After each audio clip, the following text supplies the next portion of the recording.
Hi guys, how's it going? I'm back again. This is kind of redundant right now, but I'm bored and I want to hang out with you guys again. So trying to make up for last night because last night didn't go too well. So so yeah, hopefully everyone's doing okay.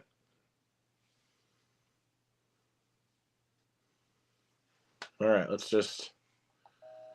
gonna play some more Namco Museum because I love this game and I love playing some good old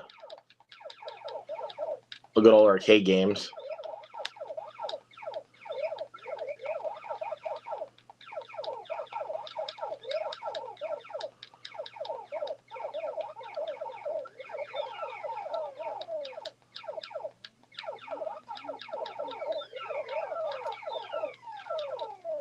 So yeah.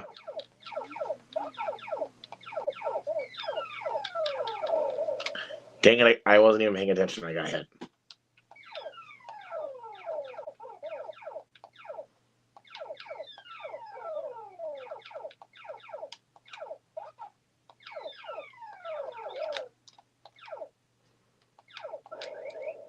What? Come on, I shot him. Ah, he hit me.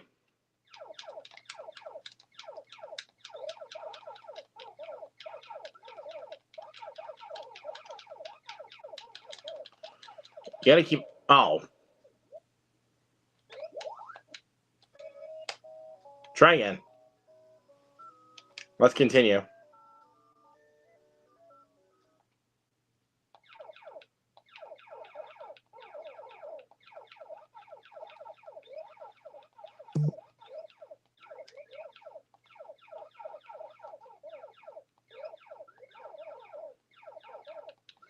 Keep her going. Go, go, go, go, go.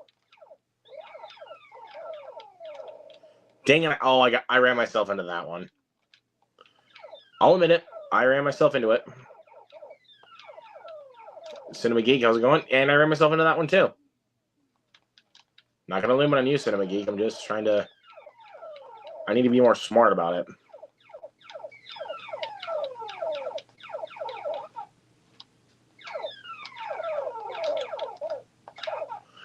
Okay, there we go.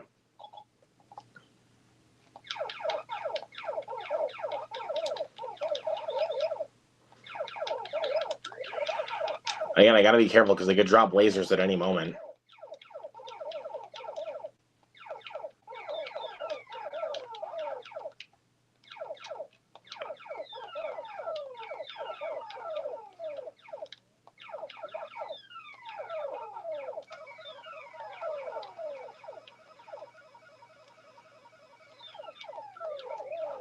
Obviously, the one in Terminator 2. I don't really like the T-1000 in Genesis. The one in Genesis is too goofy. Okay. Oh, God, that was close.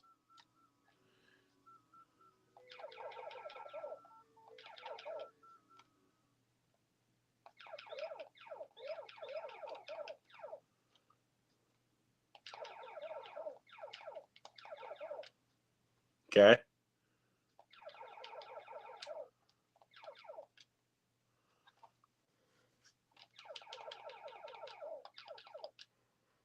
Pretty good.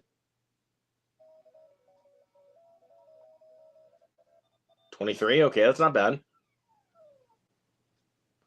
I mean, I respect it, but I don't really like Genesis all that much. It's way too goofy to be a Terminator. It's way too goofy for a Terminator movie.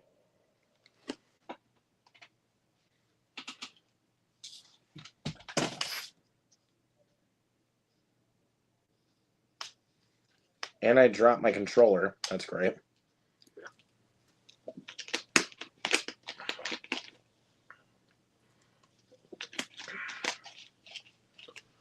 All right, let's get the controller back. Come on. Come on.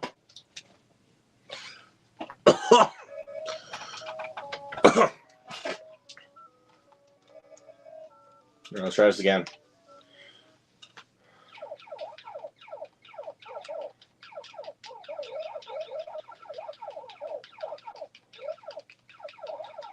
I remember my skill here.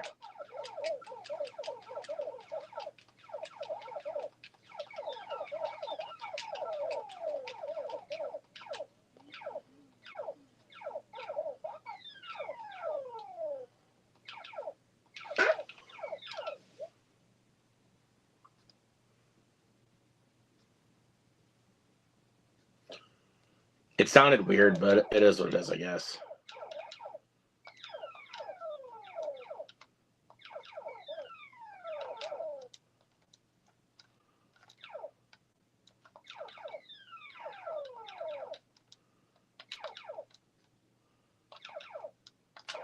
Dang it, I ran into him. I was trying to shoot the bug, but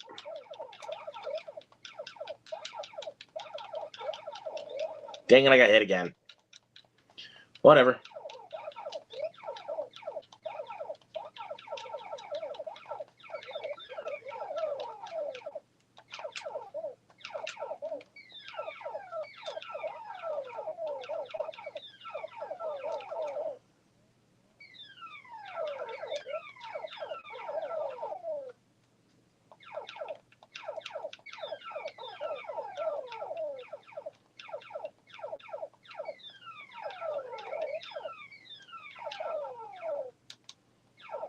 There we go. Okay, now let's get to the challenging stage.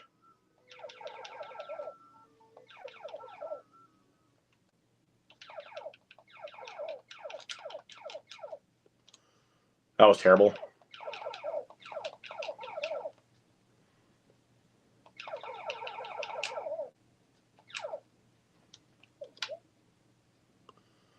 I don't think you can't really replace Arnold Schwarzenegger when it comes to the Terminator. You can't really replace Schwarzenegger.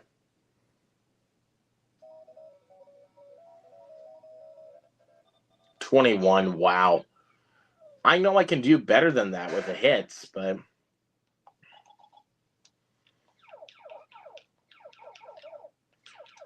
I feel like as time goes on, like my skills just fade. Like that, see? I just died. Well, you guys can't see it because otherwise it's copyright, but it is what it is.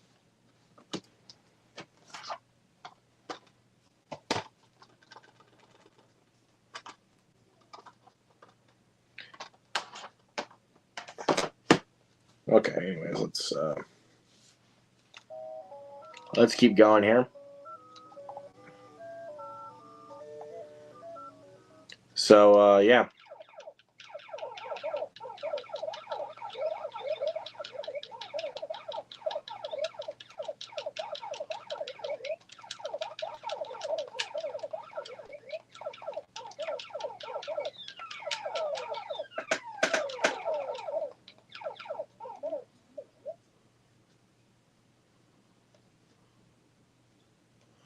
Nice. Your Uncle Chris Evans.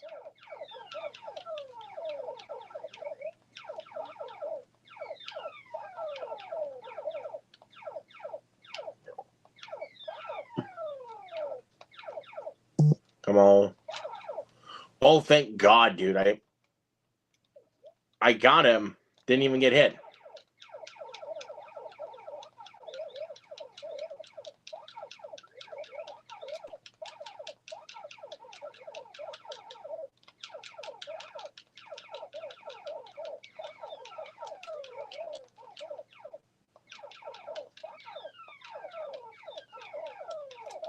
Dang it, I hit one.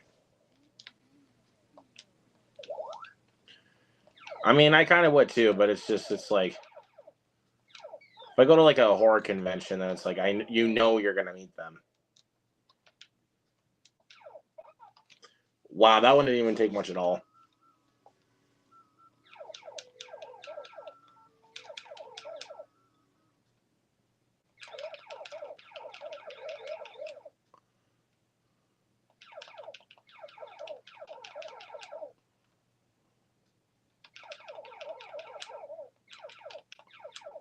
I missed him.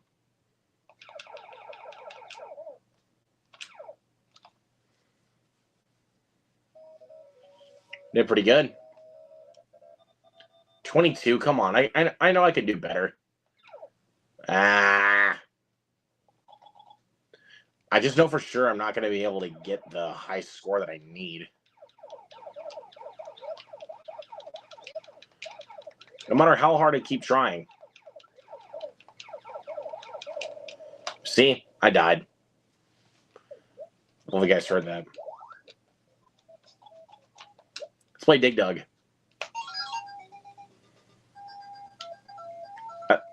I don't know. I don't know about the Namco games. I'm not sure, but I think this one might be my favorite.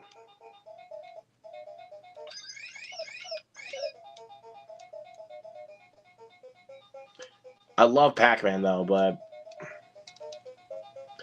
I think I might like Dig Dug just a little bit more.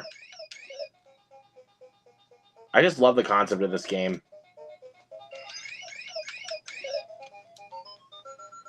Go back up, up, up, up, up, up.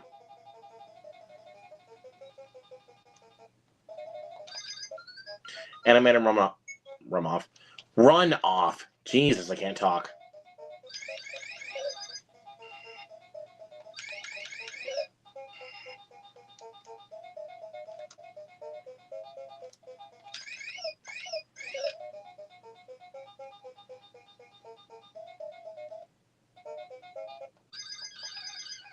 Oh, really?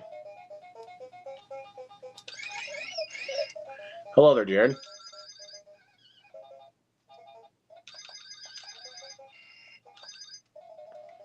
Okay, come on.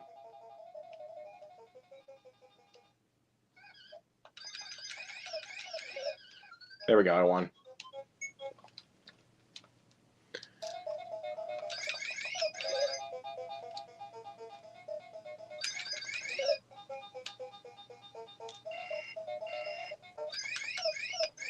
Doing pretty good, Jared. How are you, sir? Oh, got him. Almost got the fire breath on the guy.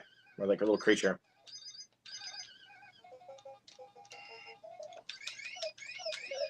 You don't want to get hit by fire in this game.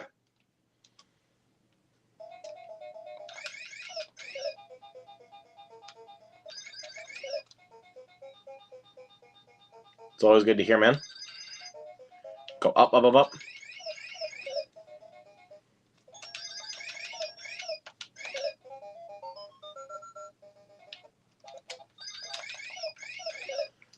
Oh, he got so close to me, I almost died, but I still got him.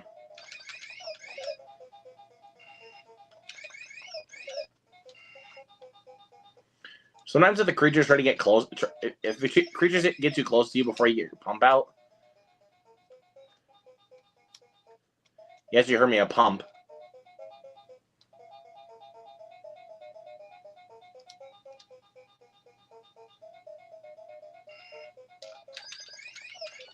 Dang it, one got me. Oh, I was so close. Like,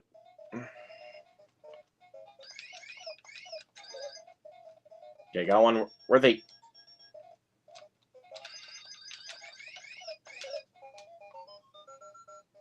I got 800 points off of that. That's crazy.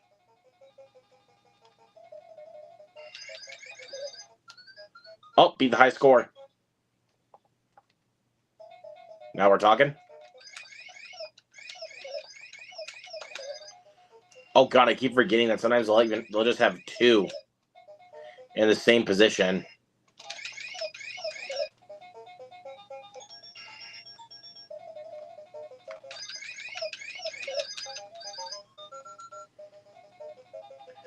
Up, up, up we go. Up we go. I'm still doing pretty good though. 12,000.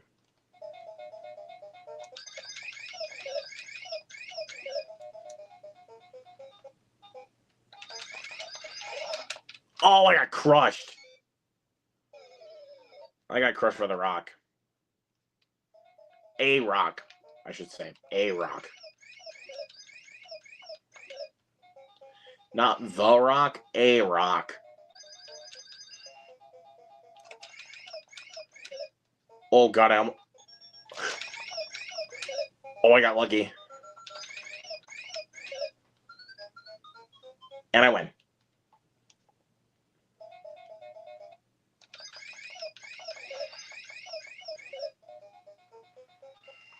Careful. Okay.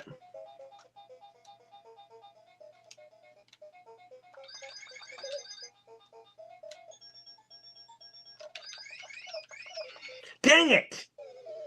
I got hit.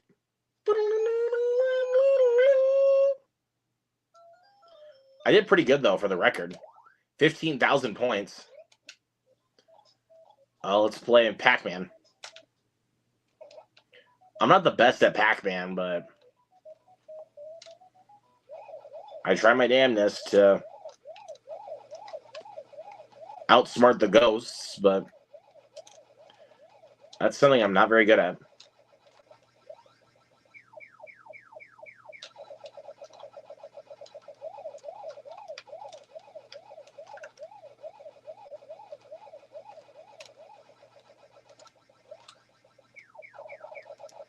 Can you go back up?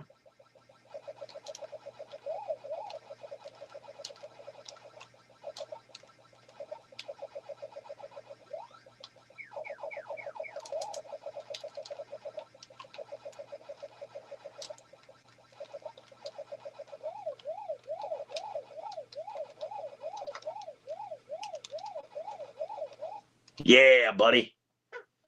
Cleared.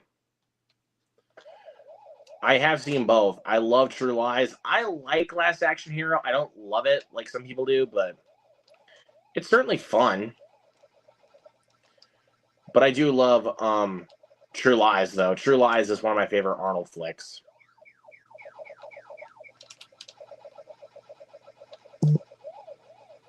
Might be my favorite at times, but it always competes with Terminator 2.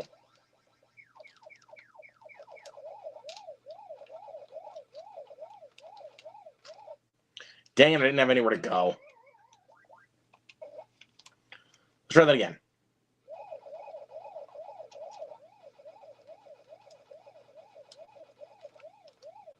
Go around. There we go.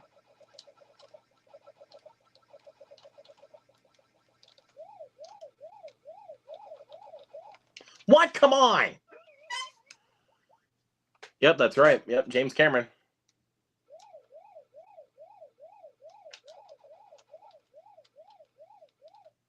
Okay, got it. Hopefully I can keep the streak going here.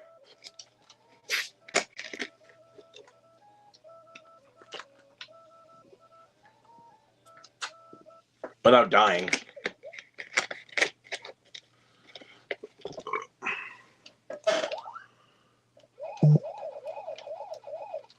And I died. I wasn't even paying attention. Right. One more time. Hopefully I can try to get an extra life with Pac-Man, but I have to get 10,000 points to do that. Which is not very easy, let me tell you that. It's not easy at all.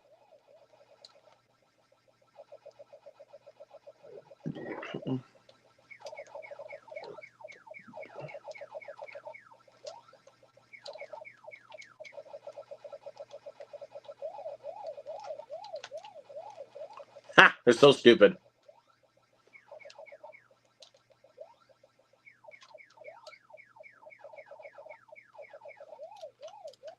Dang it, I lost. Hopefully you can get all of them, man. I have a good amount of Arnold flicks. I know I have, obviously the Terminator movies that he's in. I have True Lies. I didn't know where to go. Sorry. But yeah, I have the Terminator movies that he's in, True Lies. Wait, is it? I think that actually might be all the Schwarzenegger films I have. I need to buy them. I really do need to buy a lot more of them, though.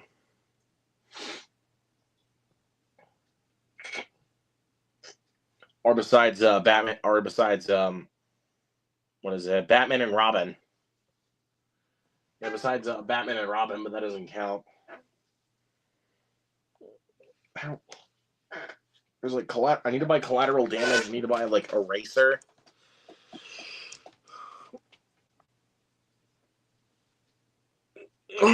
Sorry, guys. I needed a stretch.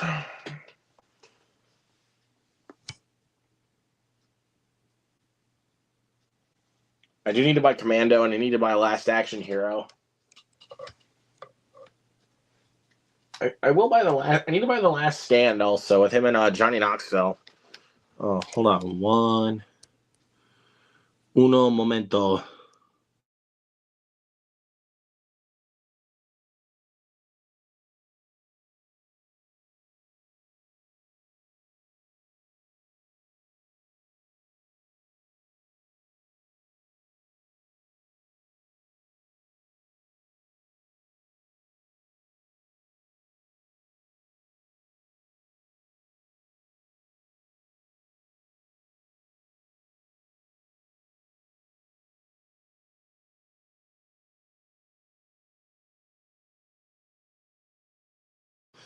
I don't know why I forgot Total Recall. And Jingle All the Way. I do have Jingle All the Way. But really quick though, guys, I'm going to be right back. I'm going to go to the bathroom.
Okay.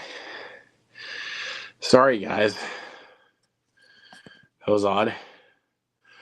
Forgot about the Expendables. Have those as well. Escape Plan. Maggie. I forgot he was in Maggie. But yeah, I do own Maggie.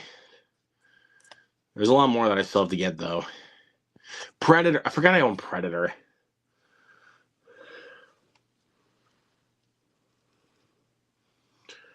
So yeah.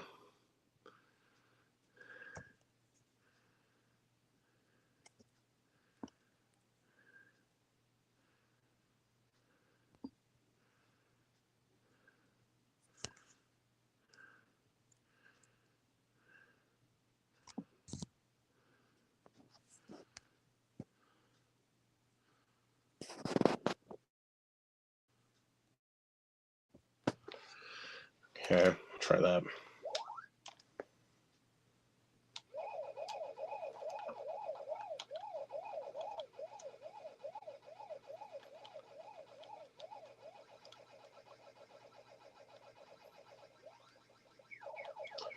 All right, let's keep going.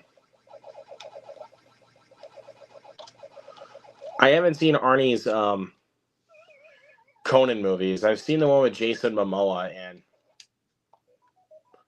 oh man, that one's bad.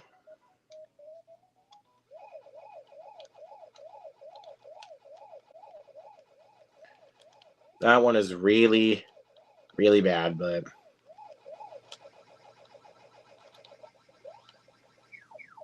yeah, it is what it is. I'll check out the Arnold ones at some point. I have not seen them, but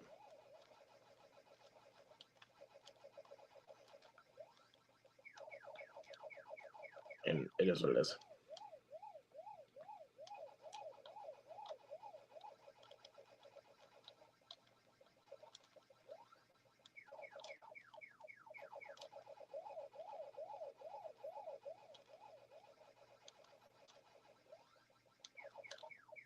Okay, go.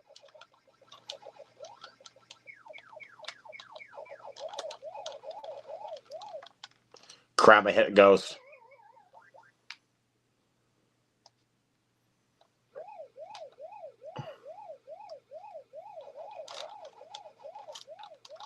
One left. There we go. But I've seen a lot of the. I've seen a lot of Arnold Schwarzenegger flicks. There's still more I have to buy, obviously, and there's still some, maybe a few left that I have to watch, but I don't know which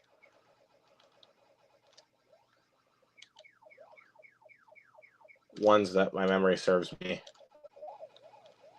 that I have not seen besides the Conan movies.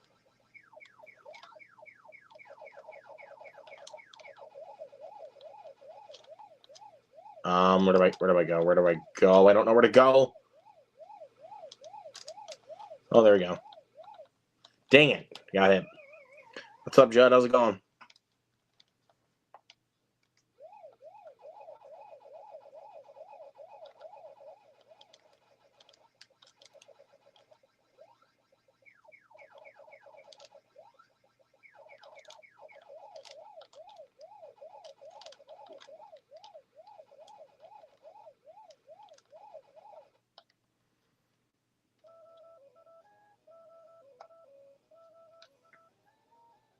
All right, let's. I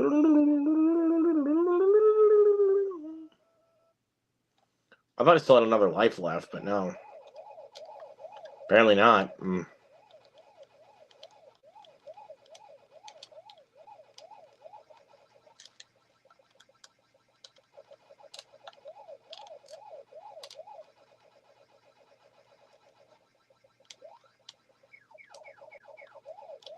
Dang it, I died.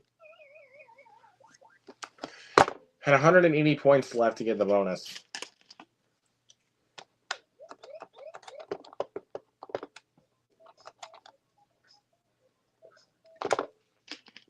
Let's go with Miss Pac-Man here. That's good. All right, let's go for Miss Pac-Man.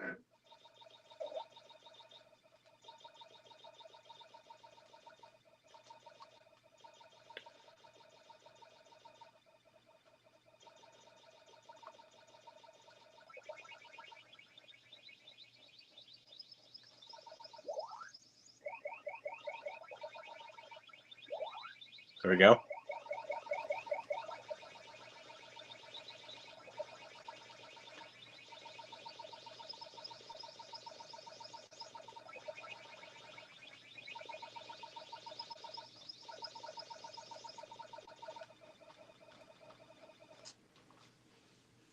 Okay, that was a mess up on my end. I literally ran into one of the ghosts.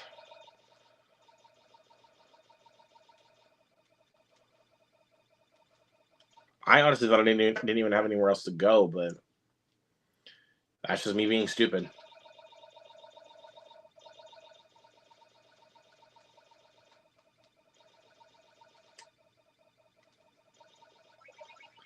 There we go. Go, go, go.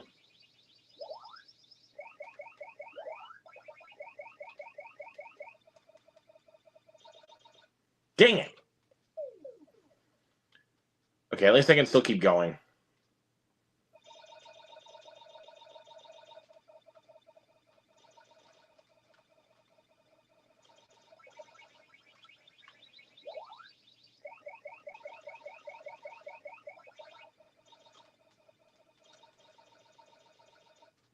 Dang it. God bless, dude. I really need to stop running into the ghosts.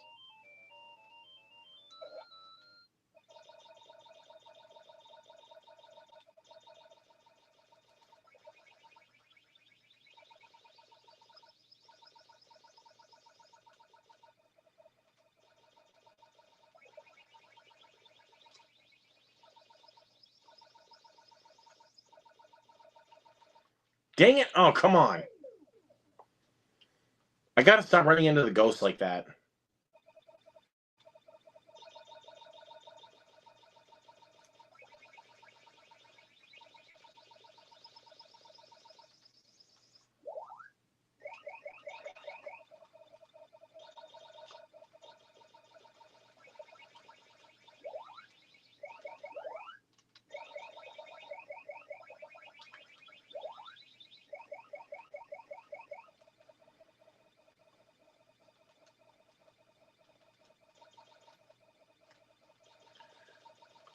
Oh, thank God.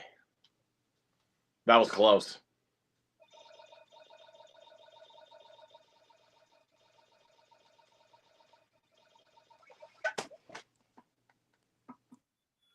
Hey! What's up, dude? Hey! Or should I say, How you doing? hey, it's Fat Albert. Hey. Controversial topic, but what is it? What's going on? What's up, dude? You're standing in a crooked position there, buddy.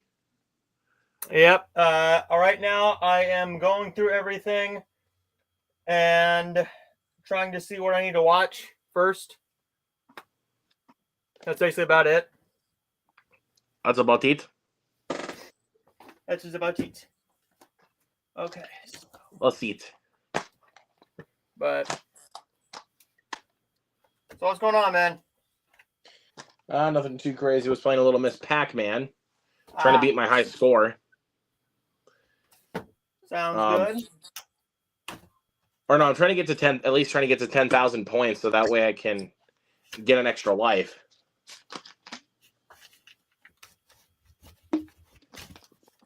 With Galaga, it's the same thing, but you have to get 20,000 points to get an extra life.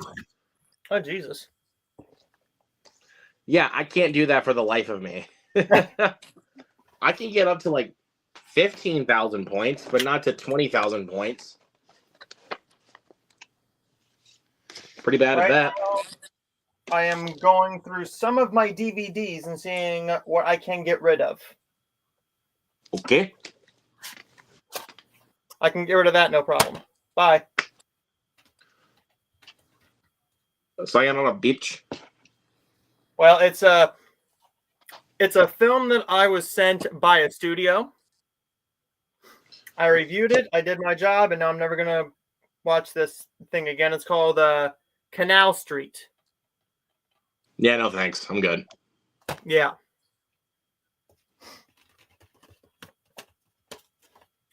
Oh my God! Wow.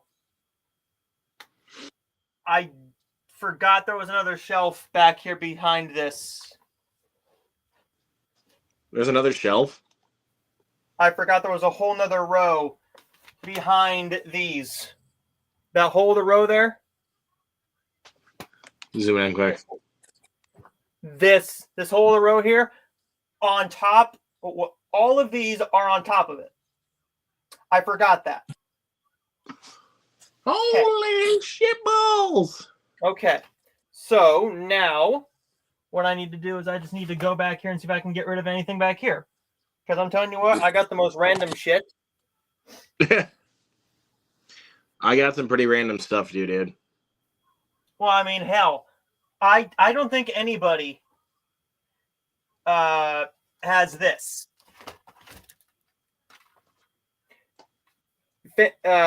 What's this called? Family Guy Christmas Ho Ho Holy Crap. Wow. It's only 44 minutes. It says here, comes with a holiday pairing of Family Guy episodes. Okay, so which one is that? Okay, so Peter explains how Christ was born. and then the Thanksgiving episode, and it also comes with a extra Christmas episode from American Dad. I might just leave that out and pop that in. I'm not even gonna lie to you. I mean, I'm a Family Guy, dude. I love Family Guy. Holy shit! How you do? Holy shit! I have this too. Hey, Brian. Mom says dinner's at 6. She wanted me to tell people. I don't know why. What is this?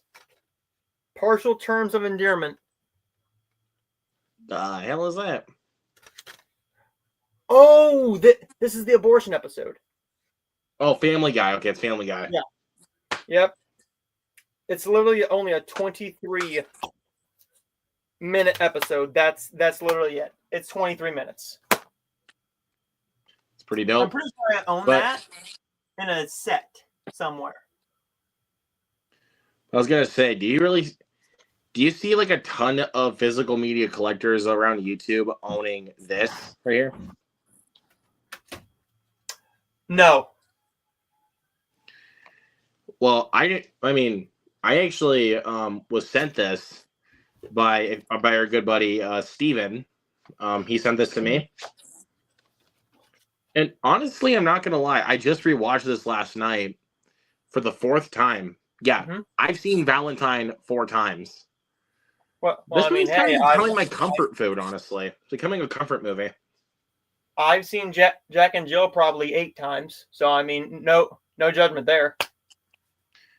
But I'm saying this though because when I checked the Rotten Tomatoes score for Valentine, this movie has an 11% on Rotten Tomatoes. Jesus.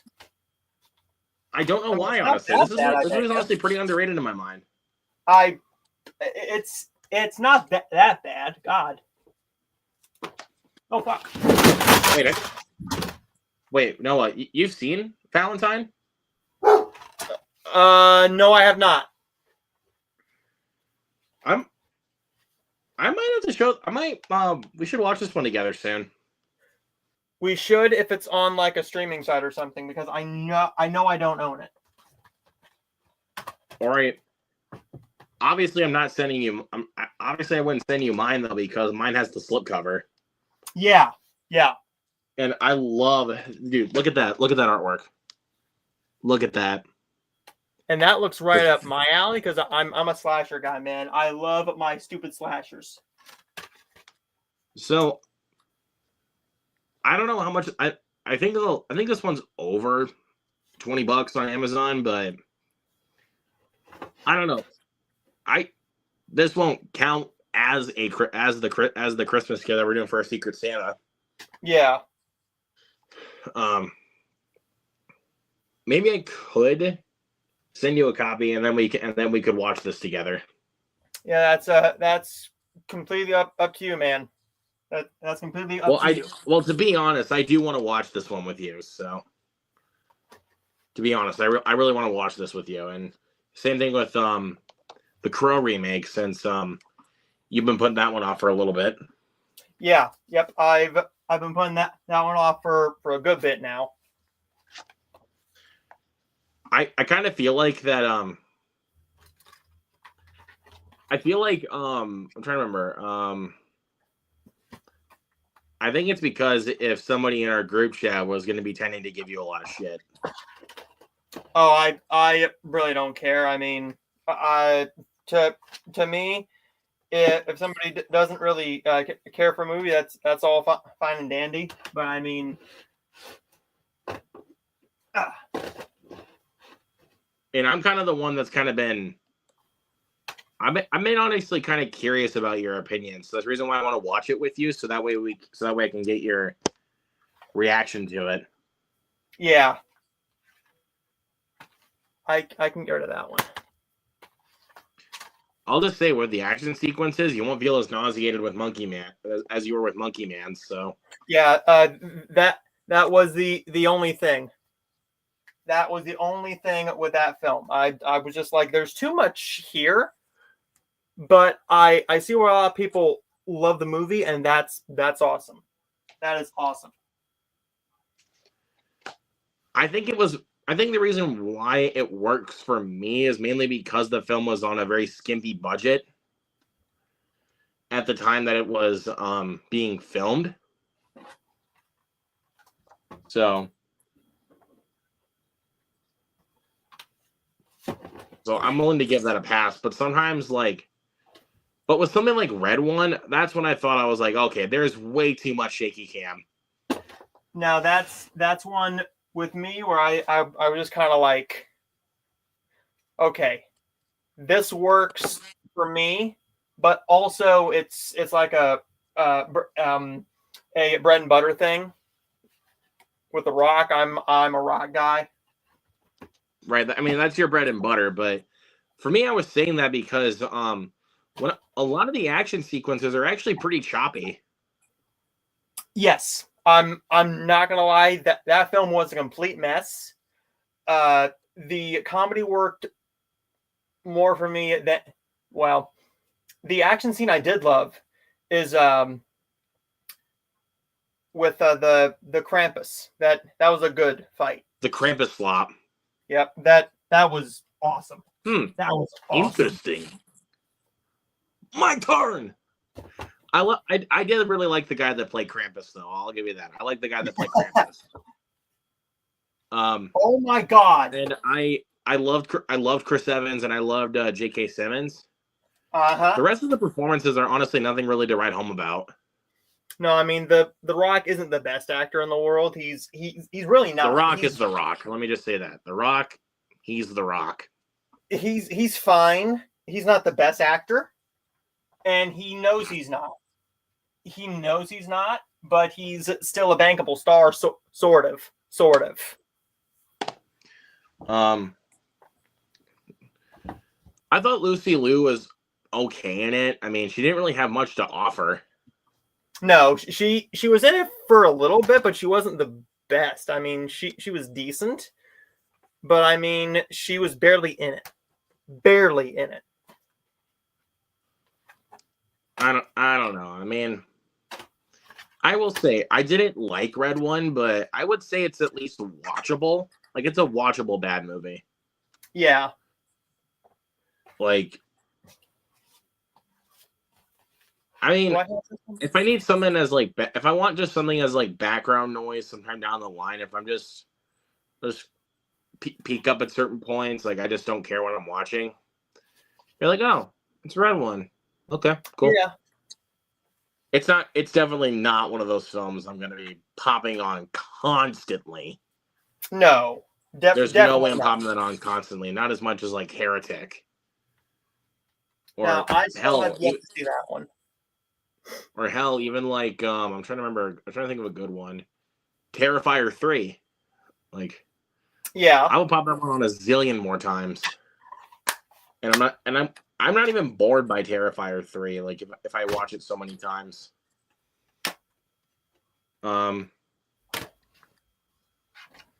to remember what else we had that I really, really like. Definitely not Joker. That last 30 minutes really drowned the movie for me. I will say when he didn't, spoiler alert, the movie's been out for a month now. Who cares? Yeah. When he announces himself, I'm like, okay. The courthouse blows up. Okay.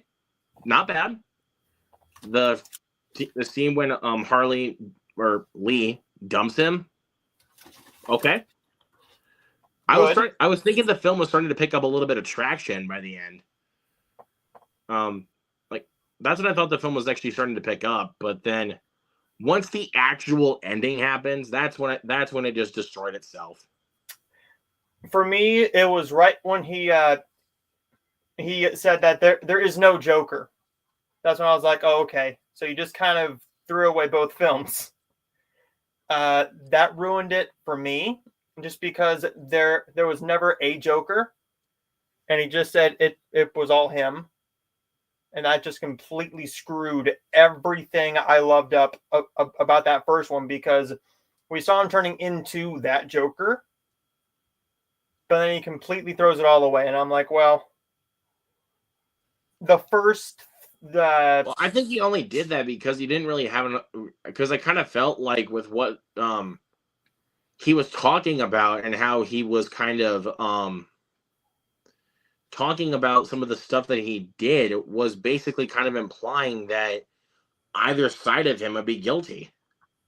Yeah, and So I knew like he the was fact that he screwed. denounced himself. He knew that he was screwed either way.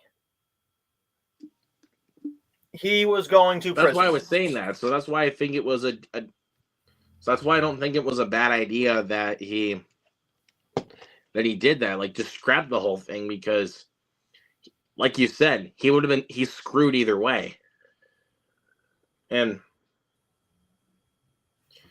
yeah, like I said, when the courthouse blows up, that's when I'm like, okay, starting to pick up steam. I was kind of lenient like, for most of the movie, I was leaning towards like a 1.5, because it wasn't good, because the musical sequences are so forced. Okay. I didn't really like much of the acting, except for Joaquin Phoenix and Lady Gaga. I thought, and Brendan Gleeson, actually. I thought those are the good performances. The courthouse scenes before his only friend came up, that's when I was like, okay, this is not very good. There's a lot of continuity problems with it. It doesn't really make a whole lot of sense if you think about certain things. And I have actually thought a lot of the dialogue was actually made me cringe quite a bit. Like, there was actually times where I was cringing, and I was just like, if I say that I cringed watching a movie called Joker, that's a horrible sign. Yeah. That's where I started to cringe at points.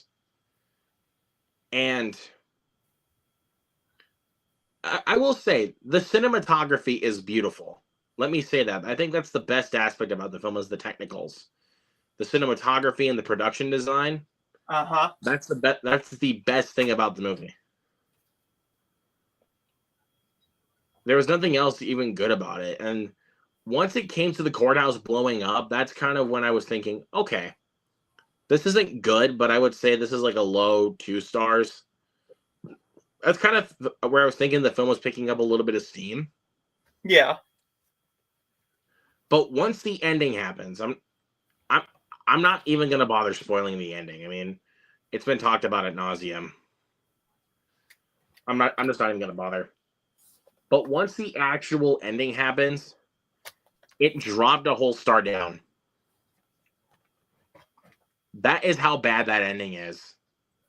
Yep. That is honestly one of the worst endings I've ever seen to a movie. Like, in my life, that is a horrible ending. It completely abandoned everything that made the first film so good. And I don't want to hear none of that shit. Be like, well, Todd Phillips didn't even want to make it. I don't care.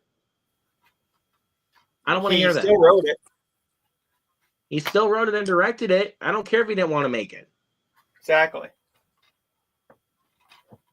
Do I have that on Blu-ray? And then people being like,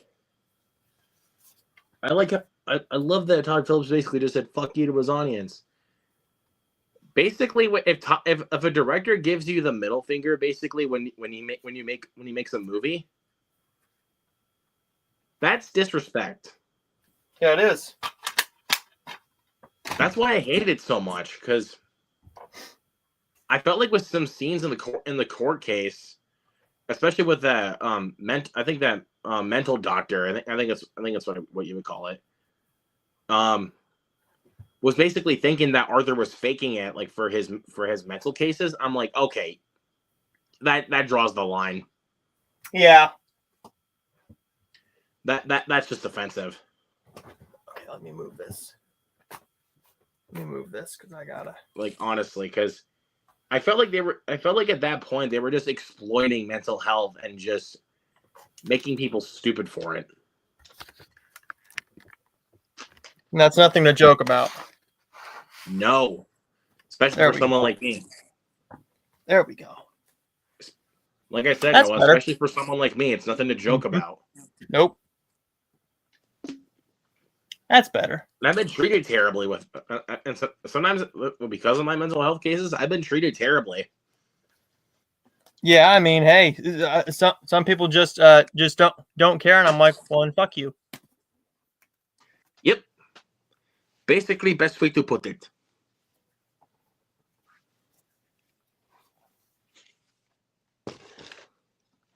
Because people don't know because people don't, because other people besides your friends don't care about you. And that's the sad way of the world now, man. That's a sad way of the world. Not even that. They don't care that you feel about how you feel. That's the even sadder part.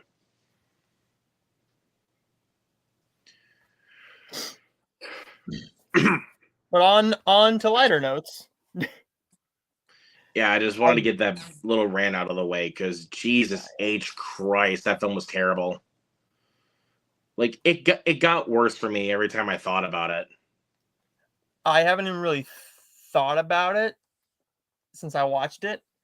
And by that point, I was just kind of like, I can see myself buying that, but not for full price. I'm going to own it, but I'm going to wait for a sale. I'm definitely going to wait for a good sale. I actually would I will just go ahead and buy it, but I'm not buying it on 4K though because it does not deserve that treatment in my house. No. Explains to you why I didn't buy Reagan today. Yeah, I had some interest in that one, but that'll probably be on like a Netflix soon, I bet you. That movie belongs to Tubi. Yeah. Like that. If anything, that should prove why Sean McNamara shouldn't even be a filmmaker. Because remember, he also did the live-action Bratz movie. I skipped that one. Well, lucky you. You did a good job. Yep, I skipped that one because Bratz. I saw the trailer and I'm like, well, this is garbage. But then it doesn't even look like a movie. It looks like a Lifetime Channel movie. Yep. I feel like that's the thing that Sean McNamara does with his movies is that he calls them big.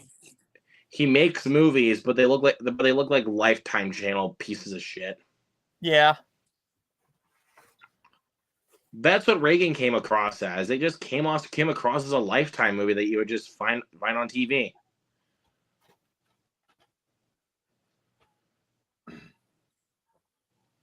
And that is still my friend Justin's least favorite movie of the year. My least favorite movie of the year is... What is my least favorite movie of the year? I think you know what mine is. Let me see. Where the hell's my... Oh, God. Good Lord. There it is. I thought I lost my list. My list. Where the hell did you go? There it is. My least favorite movies of the year. My top 6 are Imaginary, Time Cut. Yeah, that one was bad. Just if anything, you guys just go watch Totally Killer. Yep. Harold and the Purple Crayon. Oh dear God, that you know what, Noah, I actually put Harold and the Purple Crayon below Madam Web. Yeah. Because yeah, I can at least tolerate Madam Web. Madam Web, I had fun with. So it's not Me even too. Me in my too. top. I still have it at a 1-star rating, but that's because it's so good. My number 3 it is the movie of all time. Yep. My number 3 is Tarot. Oh dear God, I think it's my number 4. I think. Number 2 is Trigger Warning on Netflix. I thought that one was okay, but it's very forgettable. And then my number 1 is Air Force One Down. What? That shocked me. I thought I had a feeling of what your number 1 was going to be. What did you think my number 1 was going to be? Megalopolis. No, nope. That's in the. Let me see. That's probably between No Way Up and Imaginary. So it's probably my number 7 worst of the year. It's my number 9, I think. It's only in between The People's Joker and Reagan. I moved Madam Web is now my highest rated 1-star because of how awesome it is. And my top 10 has not changed since.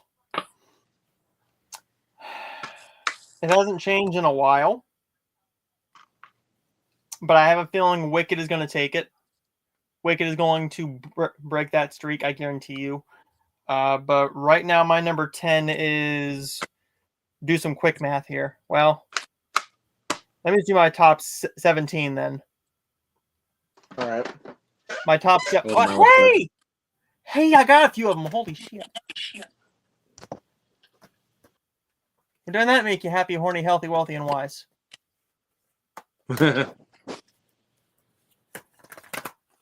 Okay. So number 17. My number 17 is The Bike Riders. Hell yeah! Fantastic movie. Love that movie. My number 16 is Your Monster. That is also on my list, but a lot higher. My number 15. That movie. My number 15 is A Family Affair on Netflix. Then again, bread and butter. That's your bread and butter. That's fine. But for me, yeah. That one sucked. 14, Abigail. That's in my top 10. But again, I love that movie. Number 13, Hitman. Hell yeah. Love my boy Glenn Powell. Number 12, I have not bought yet. I'm waiting for a sale. And it's Beetlejuice. Or should I say, I think it was Dostoevsky who said, "Later, fucker." Down and then no, like let's do the role play quick. So like, pretend you're Jeremy and I hand you back your passport. Opened it up. I think it was Dostoevsky who said, Good. Later, fucker." And the that's easily my favorite scene. My favorite is probably my favorite might be when her love interest gets killed. The truth serum. You get the truth serum. Oh wait, no, the sandworm. It's a sandworm. That's right. The sandworm eats him. Yeah. The sandworm eats him and I know who she's played by. Dolores. Yep. Dolores. Played by the ever so lovely Monica Bellucci. Mm-hmm. Anyways, my number 11 is Meet Me Next Christmas. I've not seen it. It's good if you're a fan of the band in it. It works a lot more. But I love pentatonics, so it works for me a lot more. Fair enough. Number 10 is Immaculate. Great. Number 9 is Twisters. Oh boy. Cooking. Number 8 is Bad Boys Ride or Die. Oh my god, I freaking love it. Number 7 is The Idea of You. Very good movie. Right there. Number 6 is Mother of the Bride. I've not seen it. Don't plan to. Yeah, it's not a movie for everybody. It's definitely not a movie for everybody, 100%. Number 5 is Bratz. That's The a documentary movie, Bratz. yep. Not, As not a that crappy mother, Sean McNamara movie. yeah, To be clear. as a Brat Pack fan and a fan of most of John Hughes's films, that just works. There you Love go. that movie. Number 4 is Inside Out 2. That one has gone down on my list, but I'm gonna it's have to still rewatch. great, but it's not one of those ones that I think will really stay on my list. Yeah. Number 3 is Deadpool and Wolverine. Great. Number 2 I gotta do this really quick. They call me the Merc with the mouth. They don't call me Truthful Timmy, the blowjob queen of Saskatoon. Yep. My number 2 is If. So good. And then my number 1 is Dune Part 2. Still. That's gonna be most people's number 1. There's only a couple more films coming out that I think can beat it. Coming out soon, Wicked, 100%. Wicked could beat it for me. Besides that, everything coming out, I mean that is coming to theaters right now. I can't see Moana 2 doing it. I can't see Kraven the Hunter, Lord of the Rings, Mufasa, Sonic. I don't think anything for the rest of the year that I'm going to see in theaters is going to beat it besides Wicked. If you were able to go see it, though, the only one I think could, I'm not 1,000% sure that could beat it for you is Y2K. Yeah. Well, and Anora, that would be one. Maybe. That, or maybe that would be one. Or A Complete Unknown, the Bob Dylan movie. Yeah. If I was going to be able to see that before the end of the year, 100%, because my boy is Timothy Chalamet. He's been my boy. Timothy Chalamet. You also got Monica Barbaro, Edward Norton. Like, when I saw that Edward Norton was in the cast, and also with Timothy Chalamet, I was like, "Yep." I'll go for my my 20, I guess. So let me look quick. Okay. Number 20. Back here. The Beekeeper. Yeah. Protect the Hive. Still love this movie. Seen it 4 times. Number 19 is Cuckoo. I still haven't seen that one yet. God, that movie made me fall in love with Hunter Schafer. Number 18, Strange Darling. I still have to see that one. Love that film. Let's see. You were just talking about it. Number 17, Beetlejuice. Yep. So good. Number 16, The Substance. People are going to be saying, that's too low. Sorry. Well, I mean, hey, you might rewatch that before the end of the year. I mean, I gave it 5 stars at first, but thinking about it, I think the film is too long. That's my worry. Is it with 2 hours and 21 minutes? That's my worry.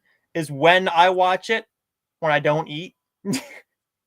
Yeah. Because I've been told by multiple people. I think the movie's too long, but other than that, though, it's great. I think it's a great movie. Number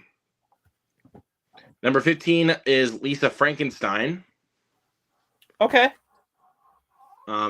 Yep, still love it loved it since February, so there's that. Number 14 is one that I watched recently, 1992, with Tyrese Gibson. Yeah. Yeah, great movie, dude. I mean, if you guys have not seen 1992, please check it out. It's so good.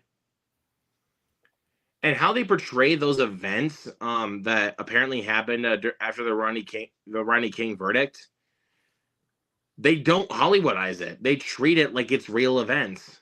Mm-hmm. Maybe a bit too much jumping around between two families because there's one with Tyrese Gibson and his son, and then one with Ray Liotta and his son Scott Eastwood. Mm-hmm. Where I was like, okay, you're jumping around a little too much, but other than that, though, I loved it. Uh-oh! What's up, dude? What's up, buddy? What is going on, gentlemen? Not much. Not much, man. We're just going over some of our favorites of the year. I was just pinpointing 1992. Yep, that was good. I just got off of work about 20 minutes ago. Went to go get Sonic. Because how could you not eat Sonic?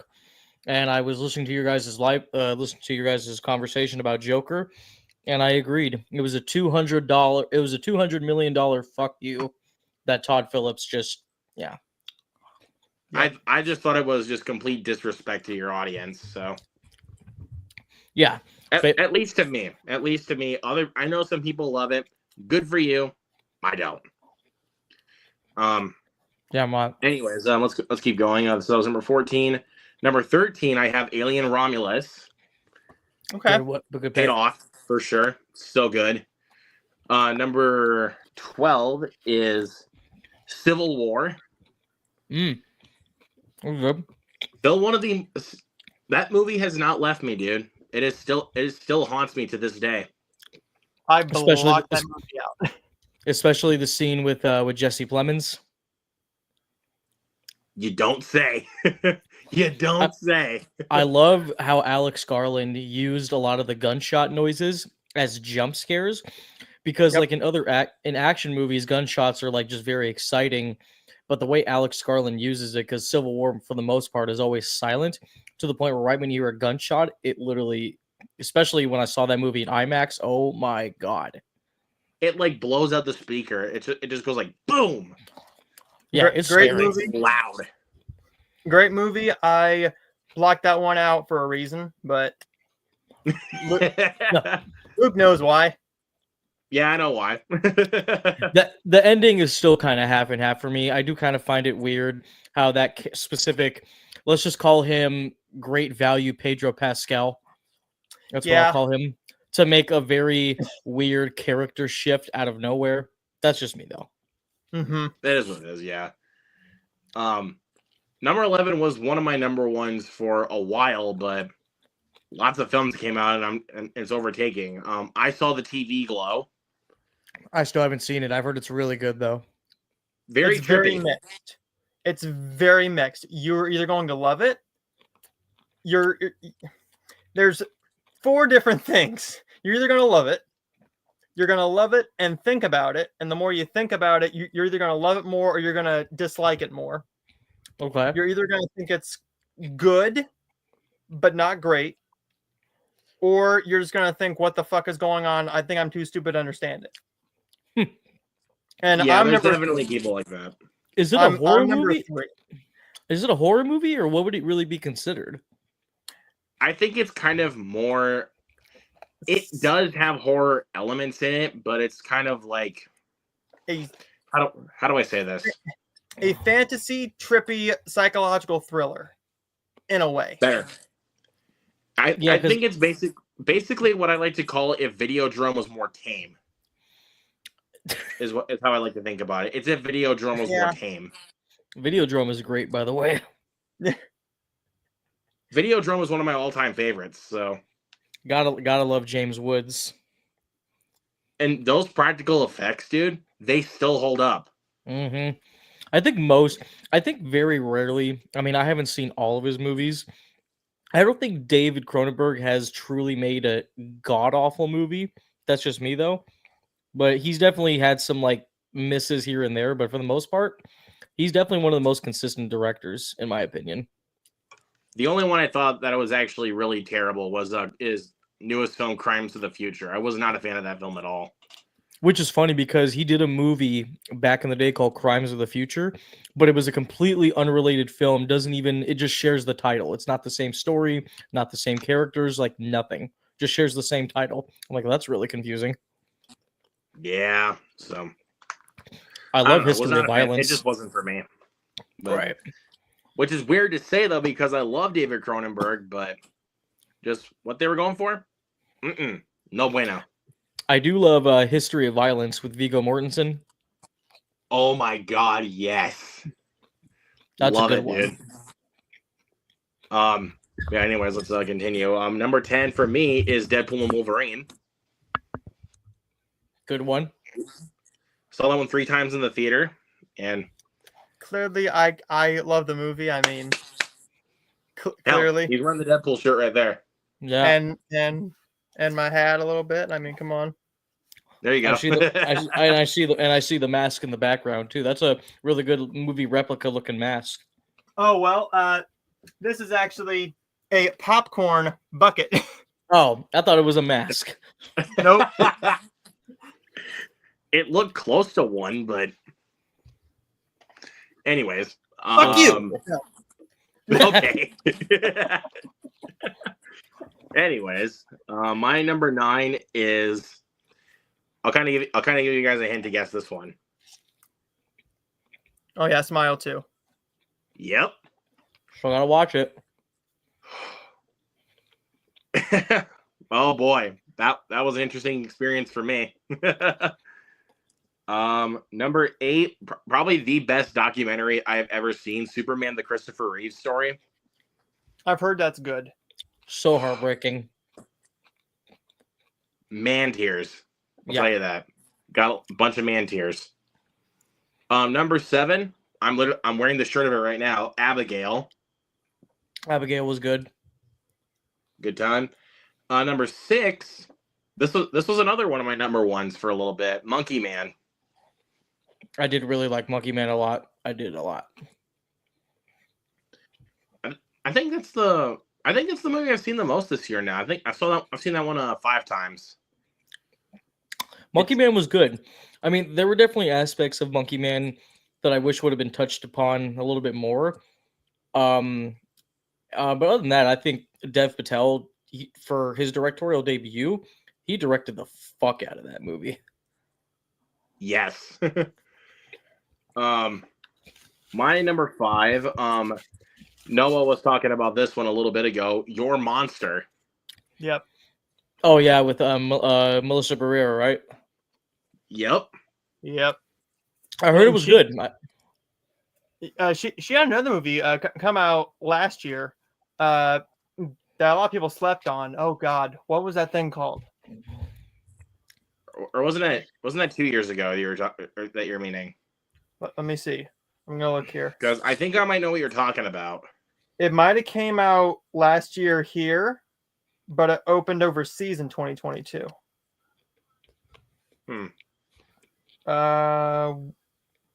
Because the only movie I remember she did last year was Scream 6. Carmen. That's what I was thinking.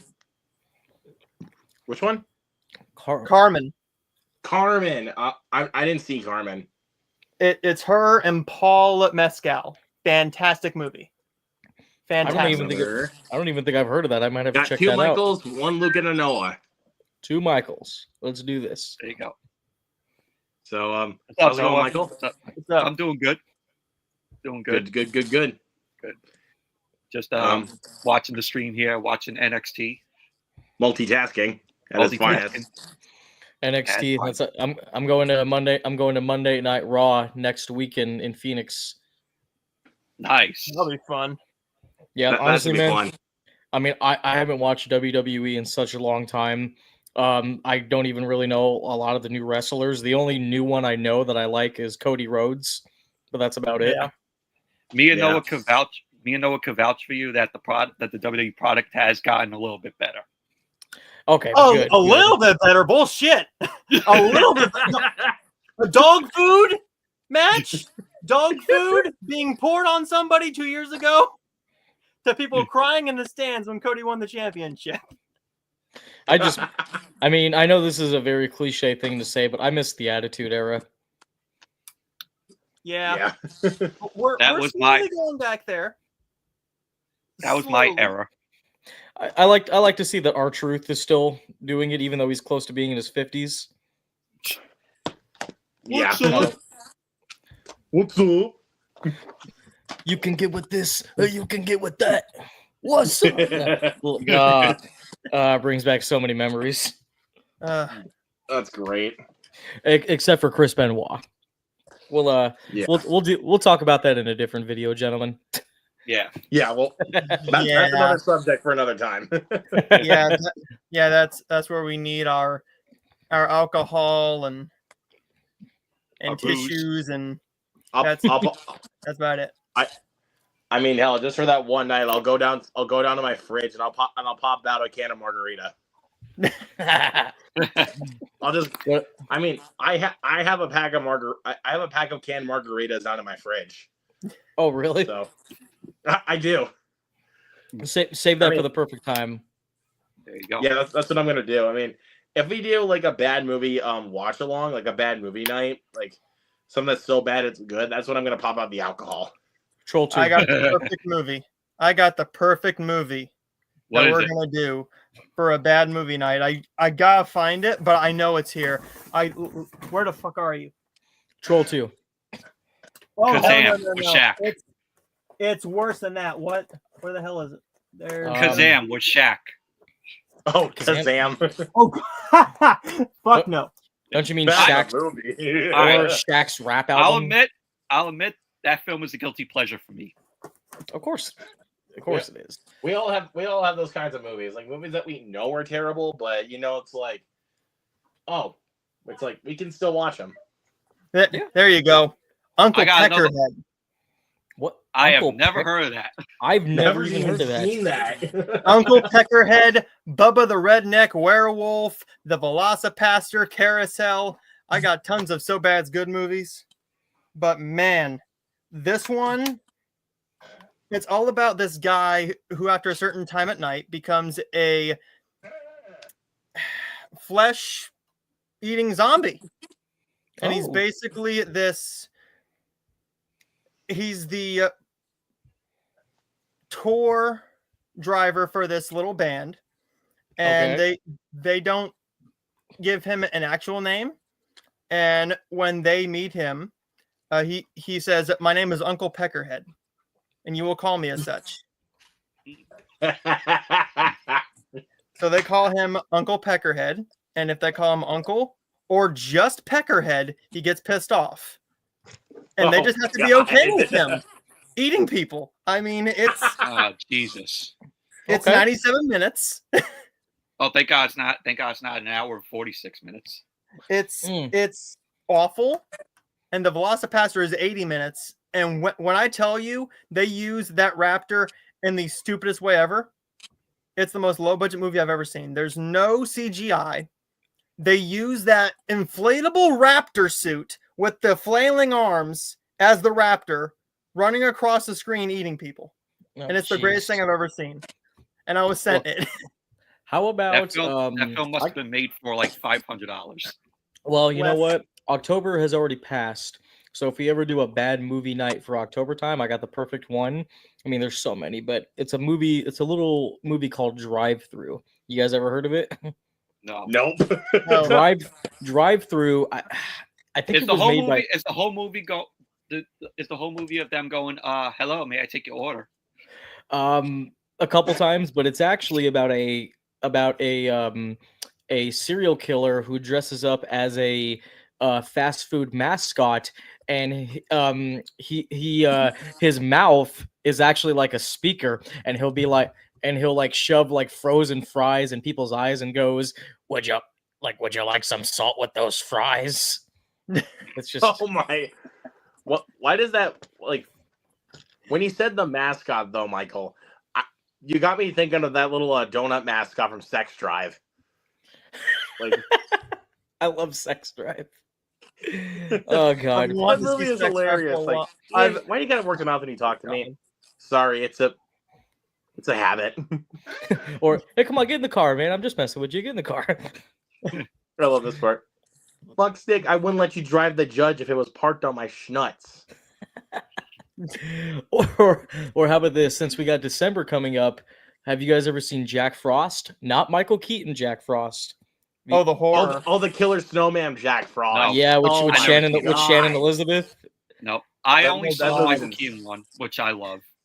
That movie's insane, dude. I only asked you for a smoke. Well, I ain't fucking Frosty. Oh, and you know it's great. Spoilers, who cares? It's Jack Frost. There's a scene, it was actually Shannon Elizabeth's first movie before she would go on to do American Pie and Scary Movie. And there's a scene where her and Jack Frost are in the bathroom and he fucks her to death. And during this scene, the carrot is not in his where his nose would be. So I'm thinking, where is the carrot? Oh Oh my! That's where it when is. you find out where the carrot is. Yeah, but it's a good one. They made a sequel to that too. They did. Jack Frost 2. Return, I think it's like, isn't it called Revenge of the Killer Snowman, or is it Return of the Killer Snowman?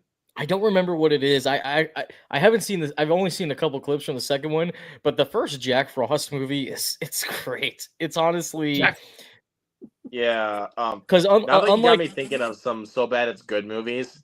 How about Jack the Frost ultimate 2, Snowman Boogaloo?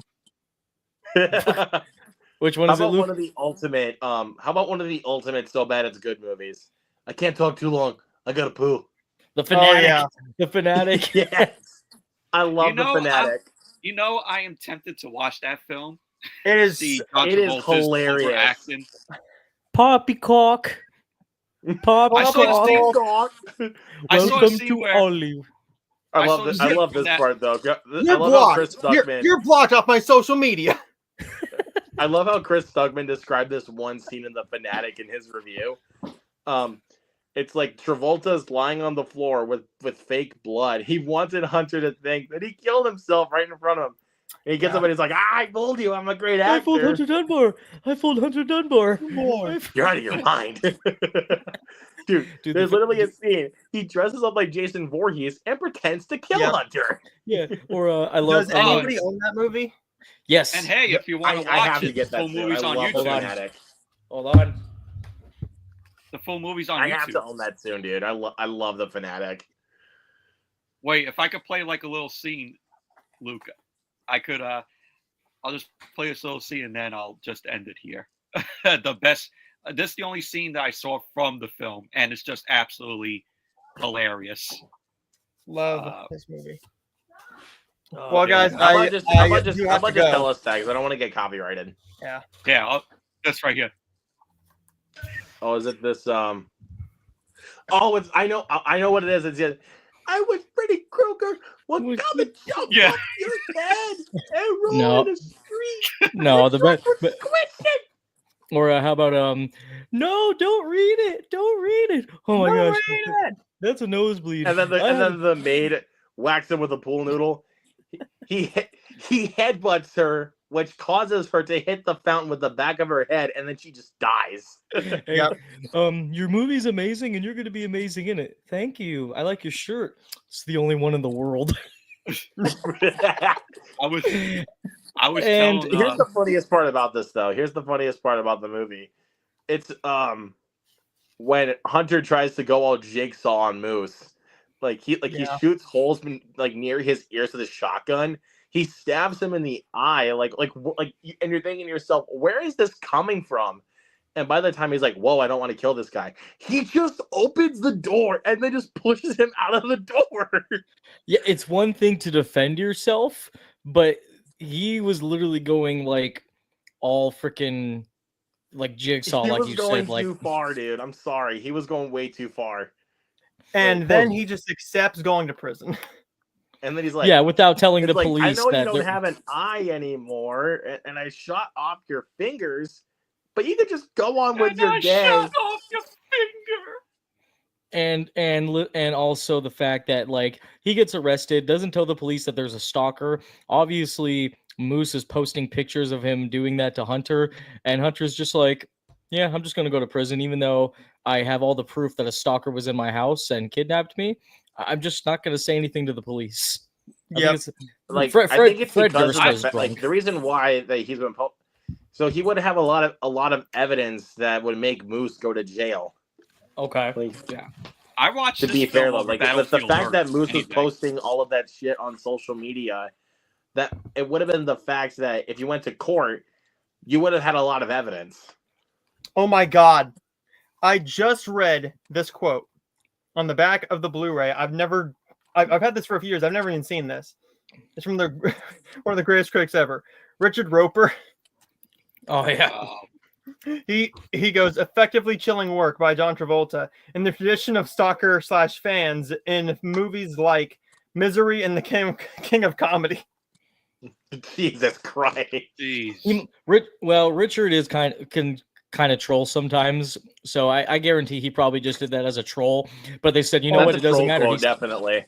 He definitely would have trolled it. Fred Durst was drunk when he wrote the script. I don't care. Like, I mean, we can all write a bad script or like a bad movie could come out, but you cannot tell me that a producer, or I don't know if he funded the movie himself or whatever, looked at the script and was like, this is absolutely gold. Mm-hmm. This is perfection. I think he was trying to say it was gold in the worst ways possible. They funded it just on John Travolta's first line. That's the reason they got the funding. And Noah, let's okay. So mind you, the first line that comes out of his mouth, no lie, is I can't talk too long. I gotta poo. Exactly. And I'm like, you have an opportunity here. You have an opportunity to set up your character, but the first line you give him is I can't talk too long. I gotta poo. And I had the opportunity, the great joy of seeing this in a theater with like 5 other people. No. And God, I wished I would have saw that in theaters. They didn't have no promotion for it. They didn't even have it a full weekend. I think that this was a one-time only screening. One time only. And I went down at like a 1 o'clock showing. I went, fuck, I gotta see this. I watched the trailer the night before just to decide, because my theater does a lot of like the faith films and the lower budget films one day only. And what's funny is with these studios, they pay them to run that movie. They pay them to run that movie in theaters and pay their bills to stay open for that one screening. So my $5 really went to the movie theater. And I went, okay, cool. 5 other people in the theater. One guy's in the very back of the theater. I knew this guy for many, many years. I turn around about halfway through. He's just gone. He's fully gone. But the other people just kind of walked out of the theater, said nothing. It was just like we watched this religious experience happen with John Travolta. We walked out there like zombies and we're like, what the fuck did we just watch? But yeah, I kid you not. My theater isn't very big, but we walk up the ramp, walk out the doors, walk out to the cars, and not a single person said a word. And people just stood there and sat there in their cars and just looked at nothing. Man, it was the greatest thing ever. That explains a lot. I gotta watch it. I gotta watch this movie now. It's great. Well, no, it's terrible. But it's great. Oh no, it's great. It's a gloriously terrible movie that is also is known as the movie of all time. It is the movie of all time. But anyways, gentlemen, I'm going to have to go here in a second because I got a very interesting announcement. I mean, we're all film buffs here. We've seen almost everything. So I know you guys are probably going to be very shocked here. I'm about to lose my virginity tonight, my Gladiator virginity. I've never seen Gladiator. Oh, wow. Okay. That's a good movie. You're not alone. I haven't seen it either. Oh. So 2 Michaels haven't seen Gladiator. It's so good. It's so good. Yeah, Gladiator. I don't know why. All-time favorites. I don't know why. I mean, obviously, like I know what the film's about. I know all the famous scenes. You know, are you not entertained? Or this. Yeah.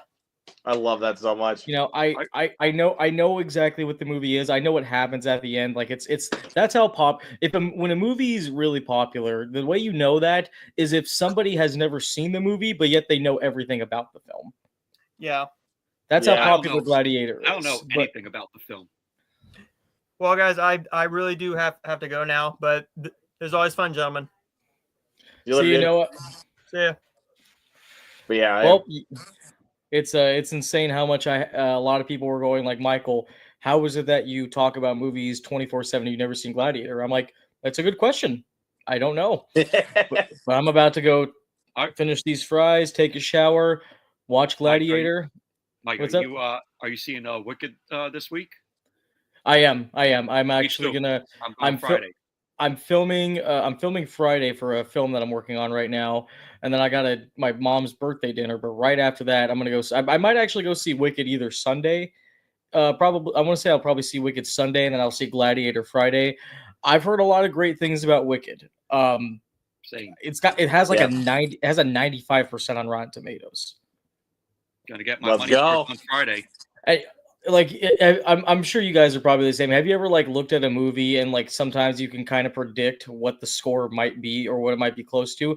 I thought Wicked was going to get like maybe like a 56% or something like that. No, I knew this. Yeah, I kind of have that sometimes too. It's like. Oh, sorry. Go ahead, Luke. I was trying to think of one that I was gonna. Predict. For a second, like I actually thought that I was kind of thinking that Speak No Evil was probably going to get like a 40 or something like that. But it was good though. I actually want to get the movie. It's awesome. Oh, and the original is really good too. And thank you, Luke, for this. Black Christmas is awesome. One of the greatest slasher movies ever made. There might be days where it actually might be my favorite slasher. No, it's everything, and it came out before Halloween. It does everything a slasher should do. It has interesting characters, literally. The characters are likable. They have interesting characteristics. Billy is one of the most unsettling slashers in film history, and you never see his face. And it's directed by the same guy who did A Christmas Story. Yeah. My favorite Christmas movie. How ironic. So 1974, he directs a classic slasher, and then 9 years later, he directs a actual classic Christmas movie. Yes. In 83. Yep. Black Christmas is awesome. The remake is not as terrible as people say it is. The 2019 remake, the all-female cast, it's perfect. I'm kidding. No, and I'll tell you this, and it's an argument that everybody has whenever it comes to all female movies. Oh, you just hate Black Christmas because it's an all female cast. I'm like, no, I don't hate it because it's an all female cast. I hate it because it fucking sucks. And it probably has a terrible story. It did. Oh, it's awful. Carrie Elways plays as the bad guy in that movie, and oh my god, I love Carrie Elways. Carrie Elways, I love and hate. I love him, but then I see him in movies, and I'm just like, maybe not today, Carrie. Yeah, I gotta say, I got this today as well. I don't know if you guys heard of this film, The World, the Flesh, and the Devil. Harry Belafonte, who sings "Hey Yo." I don't think I've heard of that one. So basically, think of The Last Man on Earth, I Am Legend, but it deals with nuclear doomsday, and there's 3 survivors. Okay. Instead of 1. I prefer the Omega Man with Charlton Heston. Yeah. Think of the Omega Man, I Am Legend, with but more of a nuclear doomsday with this film. Okay, I'll definitely check that out. But anyways, I haven't seen it, but it's gonna be worth a watch. I mean, it's interesting. Well, I'm gonna check that out, and gentlemen, I will let you know how Gladiator is, and I bid you all a great night. See you later, man. Night. Later. All right. Now it's just me and you. Yeah. Did you like the photo I sent you with the meme? I still haven't been able to think about the caption yet, but I wanted to share that photo to you so you can meme yourself, and I give you. I was trying to think of a good quote to put on there, but I can't think of one.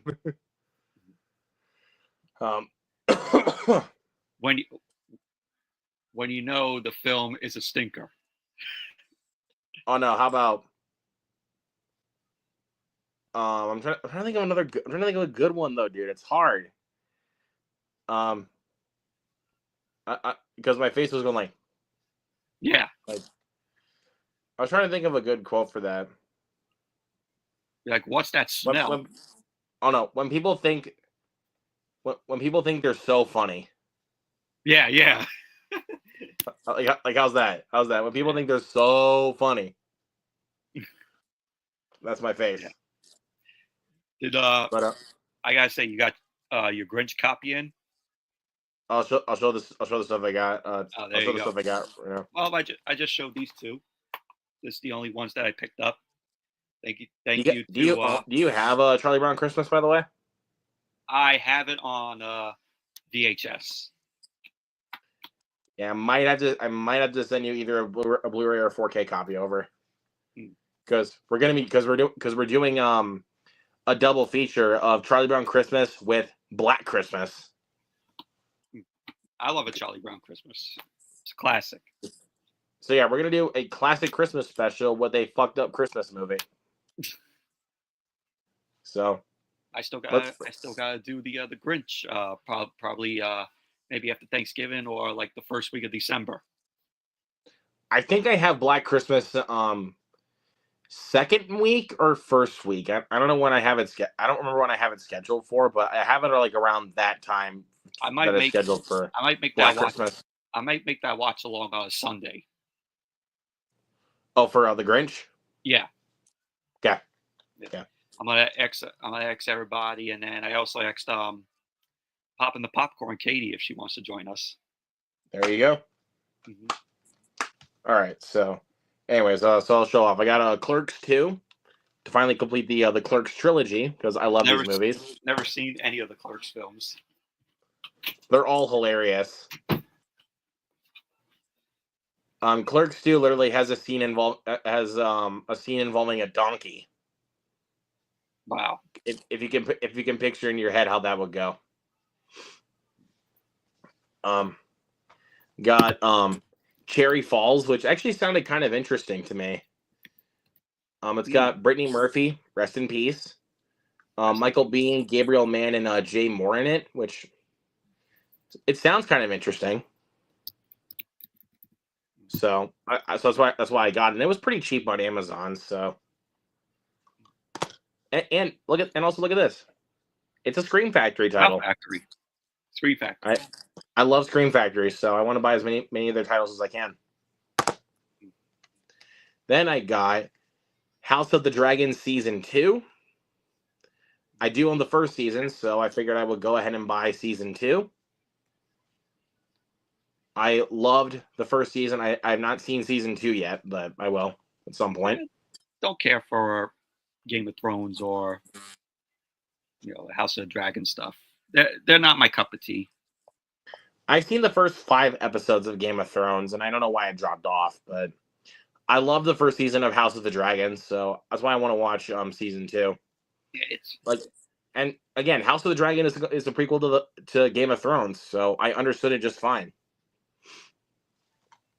Anyways, next up I got The Killer's Game, Dave Bautista. I still need to see. Yeah, I am very happy. And also the slipcover is actually embossed too. I don't know if you can see that or not. There you go. I like that. Nice and embossed right there, which is pretty cool. Something I didn't expect when I bought this. And if you guys are thinking I bought Reagan, go stick your fingers up your ass. Because somebody sent Luke that film for Christmas. No, I'm kidding. No, wait. Somebody send it to him, and then he'll burn it on a video. I would love to do that. But I did buy this. Speak No Evil. Which I still need to get. I still need to see. Yep, I did grab this. I mean, did you think I was not going to grab this? I knew you were going to grab it. I love this movie. And with House of the Dragon, The Killer's Game, and this, I have not opened these yet. They are so. I'm gonna probably keep a House of the Dragon in the plastic for a while because it has the It says on the slipcover it says it includes 8 character cards. But the thing is, the character cards are sealed with the Blu-ray. Wow. So if I take it off, They should have put it inside the Blu-ray. or hell, they should have just had this be like a slip box, just like the first season was. But Warner Brothers is Warner Brothers. Yeah. So if I take this out of the plastic and I take out the character cards, it's just gonna go plop. Hmm. I'm not gonna be able to hold it in. So, but anyways, then here it is. How the Grinch Stole Christmas on 4K. Thank you very much. Yep, there it is. Then we have my second favorite film of last year, finally, and I say it, finally getting the physical treatment. Thank you to the studio that put this out. Toho, I think it's what it is. Oh, I could already tell what it is. Godzilla minus one. Yep, my second favorite film of last year. Absolutely loved this movie. Nice. I'm so happy. I'm seriously so happy I got the physical treatment. And then here we go. I heard good things about it. It's so good. And then here is Beetlejuice, which I was thinking about picking that up today, but I was like, I'll wait. And I also have not opened this yet either. So there's a steelbook that glows in the dark as well. I didn't see. They didn't have the steelbook in stock. They only had the DVD, the DVD 2-movie collection, the Blu-ray, and obviously this. I mean, and I was gonna get this on 4K regardless, though, because I have the original Beetlejuice on 4K. So mine has the slipcover. Yeah, I got that one way too late. So I might just order the slipcover separately off of eBay or something. Yeah, because that is a nice slipcover. Beetlejuice, limited edition steelbook. It glows in the dark, but I'm like, it looks cool, but I'd rather just get the regular edition. This copy right here. Yeah. Yeah, I'm very happy I own this physically now. This is one of my favorites of the year, dude. I love this movie. It's very fun. I actually enjoy it too. I enjoyed it too. I think it was Dostoevsky who said, "Of course, not as good as the original, though. But still, it's fun." No, it's not, but it's still great. But I'll say this: I think it was Dostoevsky who said, "Later, fucker." And Jeremy goes down to hell. That is still my favorite scene in the movie. No question about it. The juice is loose. I swear on my dead mother's soul. I have to say, I have you and the boys stay on guard. Nobody gets through. Let's go, honey. Yeah. I freaking love that guy. I actually do have movie record on my DVR that's coming up. So I think on like early Thursday morning on Turner Classic Movies, they're going to show Sisters, which I know you've been wanting me to check out. The Brian De Palma one, right? Yeah. Okay. So I want to be clear, because sometimes you say that title and it's like, which one? Which one? Yep, the Brian De Palma one. Okay, good. But also, this is the last thing I got. I also got this from Amazon. I pre-ordered this. Shout out to Mike for telling me to get this. All right, Mike. Which is the Zaz collection that has the Naked Gun from the Files of Police Squad, Airplane, and Top Secret, all on 4K. I only seen Naked Gun, which is hilarious. That is one of the best spoof movies, but I think I think Airplane's the best one out of the bunch. Yeah, I haven't seen Airplane or Top Secret. Airplane is awesome. That movie is hilarious. I know Cromley Shirley. Shirley, you can't be serious. I am serious. And don't call me Shirley. And this is still in the plastic, but I'm gonna try to cut some of the plastic off and try to leave it on the rest of the box. I'm waiting for. Right, What were you gonna say? I've tried to for some of my other ones that I've done. I've tried to cut the plastic off so that way I could try to leave it on, but it never works. So I'm gonna try to. Again, I am gonna try to cut the plastic so that way I can try to leave. Obviously, so that way it's open. But I'm gonna try to leave the plastic on here. So, but we'll see how it goes. If it doesn't go as well, then I'll just take it off. Yeah. So we'll see.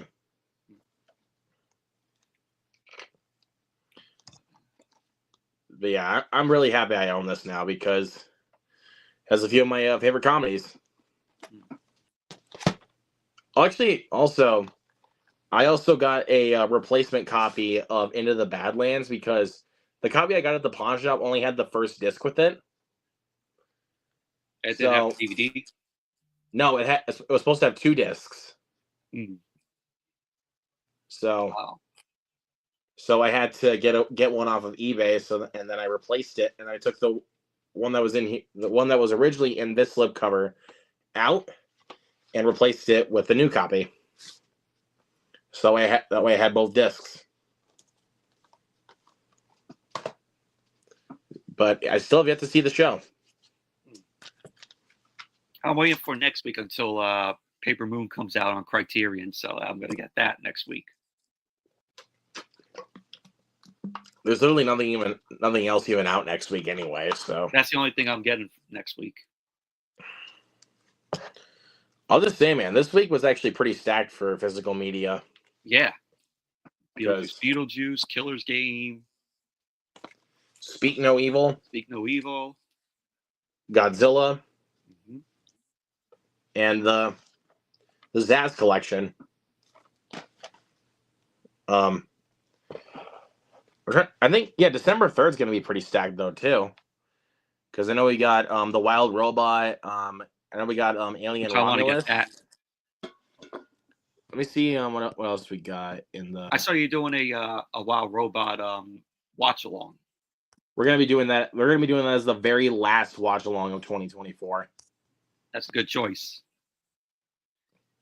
So let's see. Yeah, there's the Wild Robot, Alien Romulus, The Forge, Never Let Go, Whitebird, Ahsoka, Hawkeye, Loki Season 2, Mando Season 3, and Watchmen Chapter 2.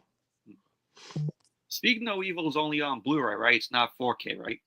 No 4K. It's just Blu-ray. And of course, Universal. It's also Blumhouse. To be fair, like unless it's like a really, really popular one, they're only going to release it on Blu-ray. I might as well just get it now. So I can get it tomorrow. Also don't forget. Can't forget this. You wanted to see it. Yeah. There is a 4K for the Killers game. Yeah, I saw. There's no Blu-ray for Speak No Evil, which kind of no 4K for Speak No Evil. I have the Blu-ray right here. Yeah, there's no 4K for Speak No Evil, which kind of sucks, but is what it is.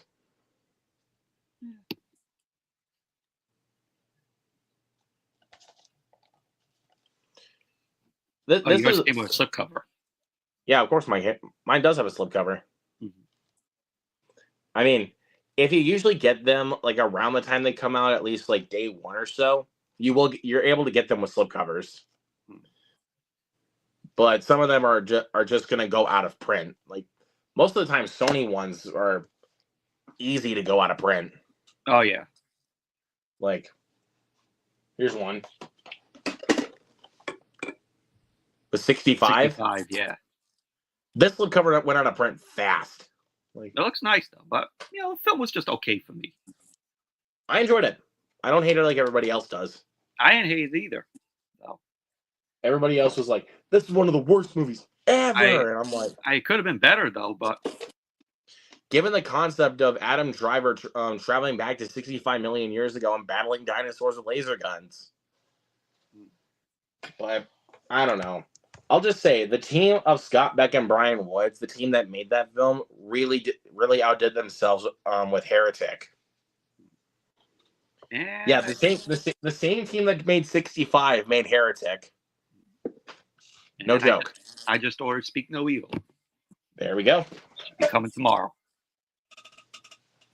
You're lucky that you can get yours within the next day. That's because I got 30 days worth of Amazon Prime. There you go. Like every time when they do the 30 days Amazon Prime, I always do it. But then like when it gets close to the end, I just cancel my Prime membership. I do have Prime membership, so we don't have to worry about shipping. Because even though I hate the taxes with all of it, I wish I could just get it just for that same price that the thing is listed for, you know? Mm-hmm. But gotta pay taxes, apparently. Fuck all that. I did see the How to Train Your Dragon teaser, and I thought it looked amazing. It looks like they're really capturing the aesthetic of that animated classic. The first film. Yeah. Yeah, and Mason Thames I think is a great choice for Hiccup. He looks the part for sure, and I'm actually kind of glad it's being played by a kid this time. Yeah. And not voiced by Jay Baruchel. I love Jay Baruchel, don't get that wrong. I love the guy, but he sounded way too old to voice Hiccup. Yeah. In my opinion. He did sound way too old to do that. No disrespect, obviously, because he's still great in those movies. It's just, again, I wish they casted somebody younger to voice that character. Yeah. But thankfully, in this live action one, that they're going for, they did cast somebody younger.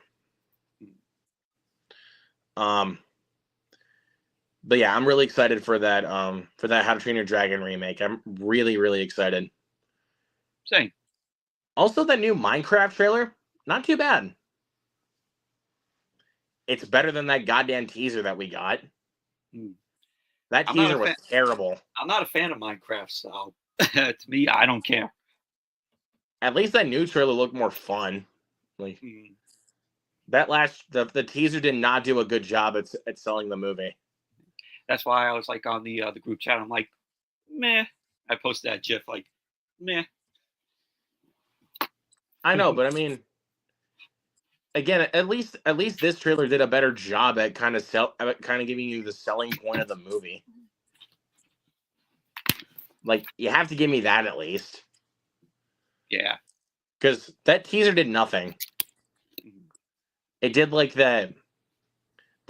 it did like the most generic possible setup. And then revealed that Jack Black was Steve. That's all it did. But at least the humor in the new trailer this time was actually kind of funny. Like I actually laughed a couple of times. And I kind of like how they kind of started the trailer.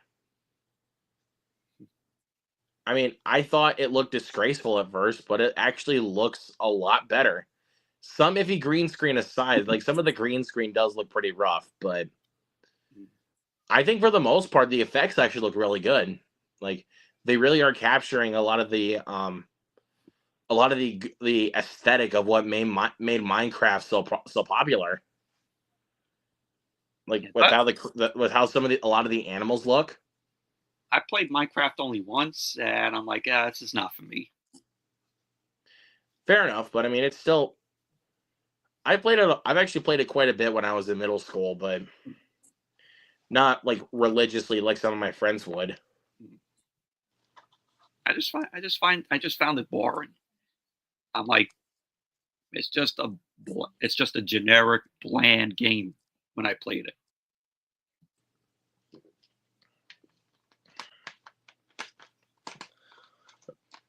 I'm like to myself, I don't know how it became popular. I mean, I don't know how long they were trying to get a movie made for Minecraft, but it's kind of strange that it took them this long. Because, I mean, Minecraft is still popular. Like, to be fair, it is still popular. So, I mean, I'm still up for a movie. Just don't make it like Borderlands. Like, actually make it fun. Which, that new trailer, it looked promising. It actually looked fun. Like, it looked like they kind of knew what they were trying to do. And I mean, it's directed by the guy that did Napoleon Dynamite. And I'm like, okay, I think I know what he's up to. Gonna have a little bit of fun here. It didn't look like there was as much like, how do I put this? There wasn't as much like shitty production that went on as Borderlands did. Because Eli Roth had to step out because he was making Thanksgiving at the same time. And the guy that directed the first Deadpool came in and did it. And Craig Mazin, the original writer for the film, hated the final product and said, "I want my name off this movie." Mm.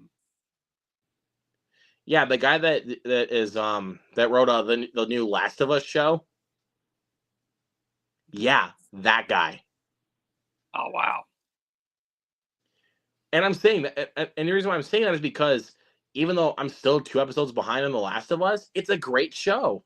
I haven't watched it yet, but I've been wanting to. Dude, it is a great show. It's I've a been wanting to perfectly watch written it. show. It's a great show, but I mean, I played the game. And, I never played the game. And like the show like follows what the game is. From what I heard, from what I've seen, it does, and I've seen a little bit of gameplay of The Last of Us, but I don't know. Sometimes, like when it comes to video games, I'm not like all into like the story-driven games. To be fair, like I like some good stories in games, but for the most part, I'm morely just like the guy that just wants to play the game. Like I don't want to sit around for an hour having to listen to story. I just want to be playing the game. But again, though, I'm glad that people love those games like The Last of Us and all that. Like Yeah. I'm glad people love those games. They're just not games I really see myself playing because again, I want to play the game. I don't want to sit around and not play. Like I said, I want to play the game. So that's why I'm not like all. So that's why when it comes to like some of those video game adaptations, I'm not like as picky with them because it's like I don't really have any experience with the games, but I can still at least understand like why people love those games. I mean, I never played any of the Doom games, even though the film was bad. Because it's nothing like Doom. Because I've actually seen quite a bit of gameplay of Doom. Like, because it was on PC back in the 90s. There's Doom 64. Yeah. Doom 2016. Doom Eternal. There was all those games. I've seen gameplay of all those games. As a kid, I played more of Quake than Doom. I've seen more gameplay of Doom than Quake, but... And it was made from the same developers. So Quake was from the same developers as Doom. Yeah. Crazy. And also, here's another one that should not exist for a video game movie, House of the Dead. I've heard how bad that film is. I mean, we can do you guys can do a House of the Dead movie. Just don't put it in the hands of a guy that literally made the Far Cry movie. Yeah, there is a Far Cry movie, no joke. Directed by Uwe Boll. Yeah, that's right. And I don't know what they were thinking with the House of the Dead. Uwe Boll's movies I heard are pretty bad. I think he also did Alone in the Dark, if I'm not mistaken, the one with Christian Slater. Yes, he did. That film was terrible. I think the worst video game movie adaptation is House of the Dead, though. I think that's the number one worst. I don't think there's going to be anything worse than that. Even though we've had stuff like DOA, Dead or Alive, we've had Doom.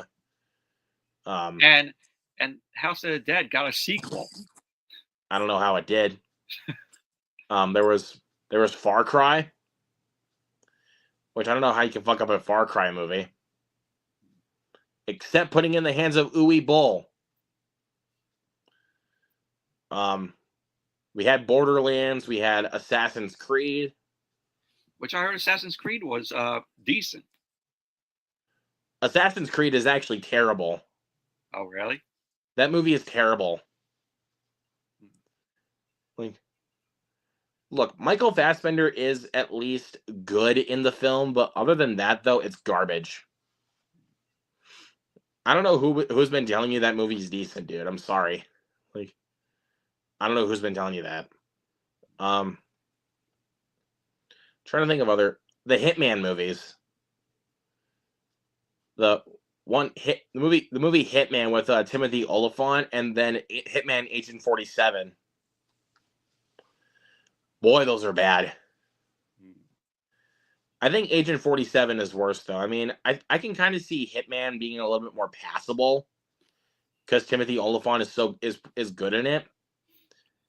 But Hitman Agent 47 is just an Audi car commercial. That's all it is. You could mention Max Payne. I've heard that movie is nothing like the games. Oh wait, I didn't point this one out because I know a lot of people hate it, but I actually like it. Which is Silent Hill. I never seen Silent Hill. I've seen gameplay of Silent Hill 2, and that first Silent Hill movie actually nails a lot of the atmosphere. I mean, Silent Hill Revelation also does some of the atmosphere pretty well too. Not quite as good as the first though. Like it doesn't get their story speaking, but the atmosphere with what they did with Silent Hill was really good.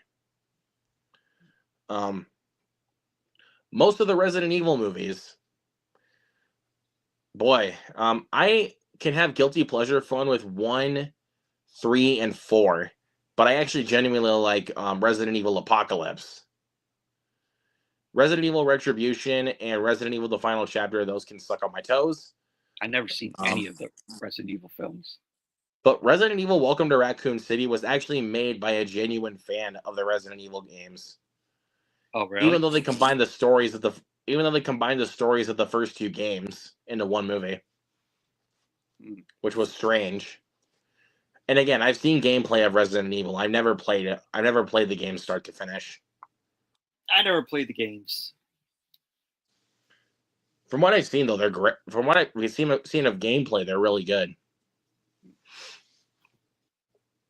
I'm trying to think of some of the other. I don't know. I also don't know why why Paul W.S. Anderson gets a bunch of video game movies for his directing credits, because he also got the Monster Hunter film, which was not very good. Because he loves to put his wife in films. Even though the only good video game movie he made is Mortal Kombat. Yes. That original Mortal Kombat is a lot of fun. It's very stupid. It's pretty dated also. Mm-hmm. But damn, is it fun? It's still fun. But I think the new Mortal Kombat is much better, though. Yeah, I like the new Mortal Kombat. The new Mortal Kombat, I think, was definitely a lot more violent and a lot more bloody. And it was rated R. Very rated R, at that matter. And that's actually how you should do a Mortal Kombat movie, is make it rated R. Yeah. A lot of people were complaining, were like, "Oh, well, where's the tournament?" This is set up for the tournament. Yeah. We'll get a tournament in Mortal Kombat 2. And I think we're getting Carl Urban to play Johnny Cage. Yes. And good for me. I know one of the characters. I've actually played some of the Mortal Kombat games. I played them too. Because I have Mortal Kombat 4 for the Nintendo 64, and I played a couple of the Mortal Kombat arcade games. I played Mortal Kombat on the Super Nintendo. And played Mortal Kombat Mortal Kombat X, and I played a little bit of Mortal Kombat. I think 11. We're definite fans of Mortal Kombat. Like, I'm trying to think of other, at least good, because we've been getting a lot of good video game movies as of recently. We had Gran Turismo. We had Sonic. I think Sonic 3 is going to continue. I think Sonic 3 will help it out. I think we might actually have our first banger video game trilogy. Yeah, or video game movie trilogy because of Sonic 3. And I know it's only going to be an hour 49 minutes, so they might cut through a little bit of Shadow's backstory. But from what I've heard, though, his backstory is pretty dark. So, which I'm happy to hear, though, so that way we can kind of raise the stakes a little bit more to kind of understand why Shadow is the way he is. You could have just made a 2-hour film. The second one was 2 hours, though. But I even though I absolutely adored Sonic 2, it's not like a glaring issue for me. There were a couple of times where I thought it overstayed its welcome. Because the wedding subplot is not needed at all. That's kind of that's what really dragged that film out to 2 hours was the wedding subplot. Which I think with this new one, they're really going to try to stray away from subplots. That's what they should do.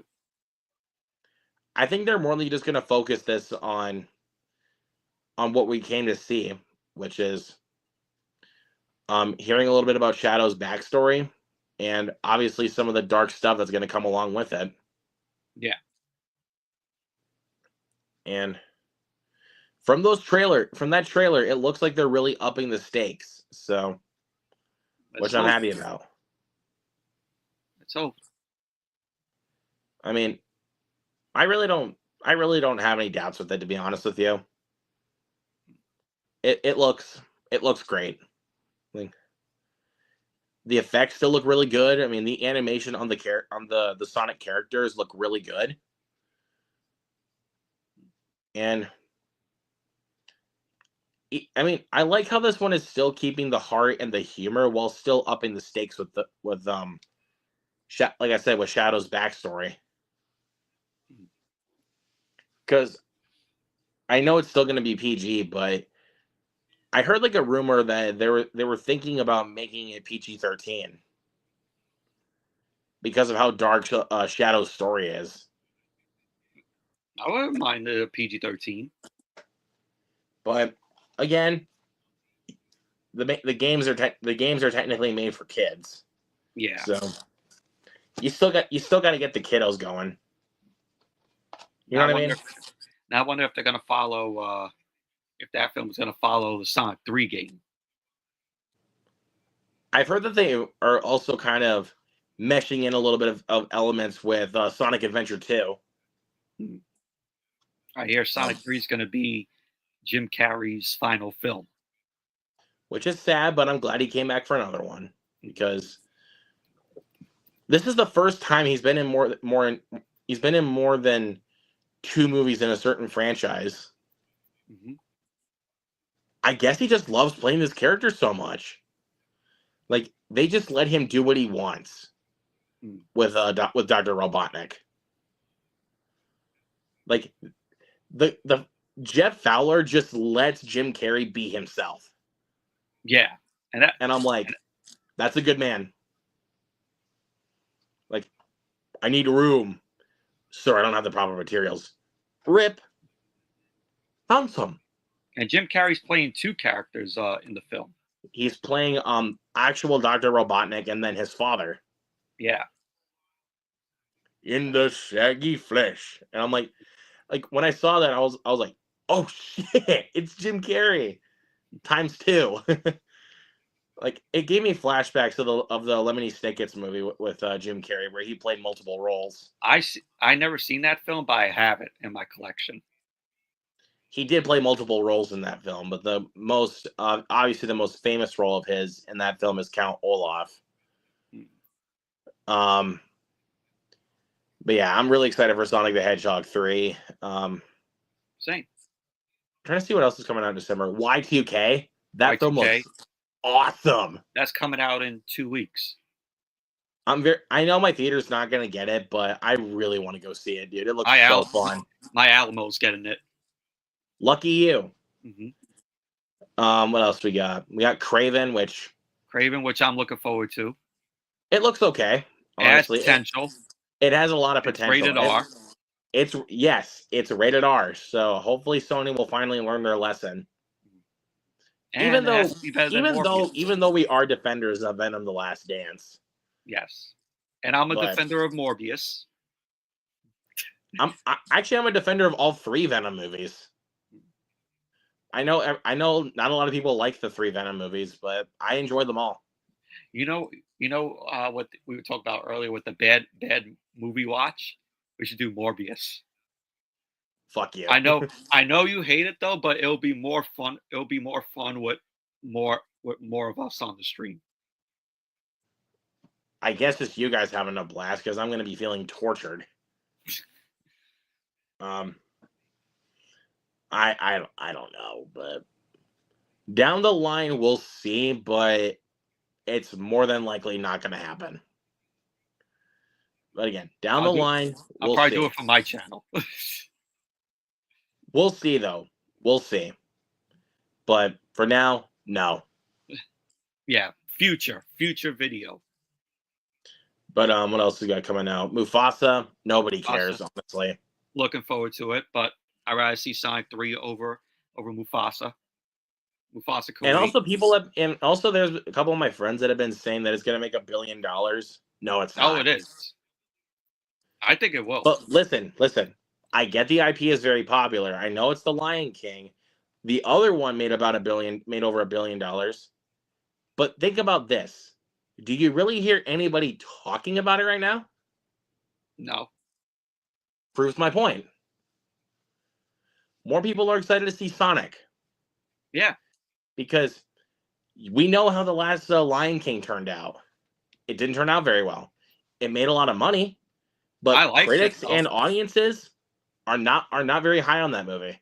I liked it though, but look, I thought it was fine, but it was a shot for shot. It was fine, but did we need a live action Lion King? Yeah, somewhat ways, maybe. Just to see how it looks in live action. Which it looks good, per se. I mean, it looks great in regards to cinematography, but it's emotionless. I was blown away by it on the big screen. But the film itself is emotionless because obviously lions don't show emotion in real life. And I got to see the film for free. Lucky you. But like I said, it could have been. I'm saying though, it could have been better, but I don't know what they were thinking though with that movie. But yeah, that week, Sonic 3's got my money. The next week, Mufasa. Well, it's going to be Christmas week, so that's going to be after Christmas. I got Nosferatu. We got Nosferatu coming out on Christmas. Very, very excited for that. I love the original 1922. I wonder if Mike said that was the movie that he was going to watch. What, over Christmas? No, in the group chat, I think he went to like a he did a voice message saying I know he was saying about the secret screening. Yeah. That was going on. Apparently it was for Gladiator 2. Oh, okay. Because he was saying Nosferatu. The screening last night was for Gladiator 2.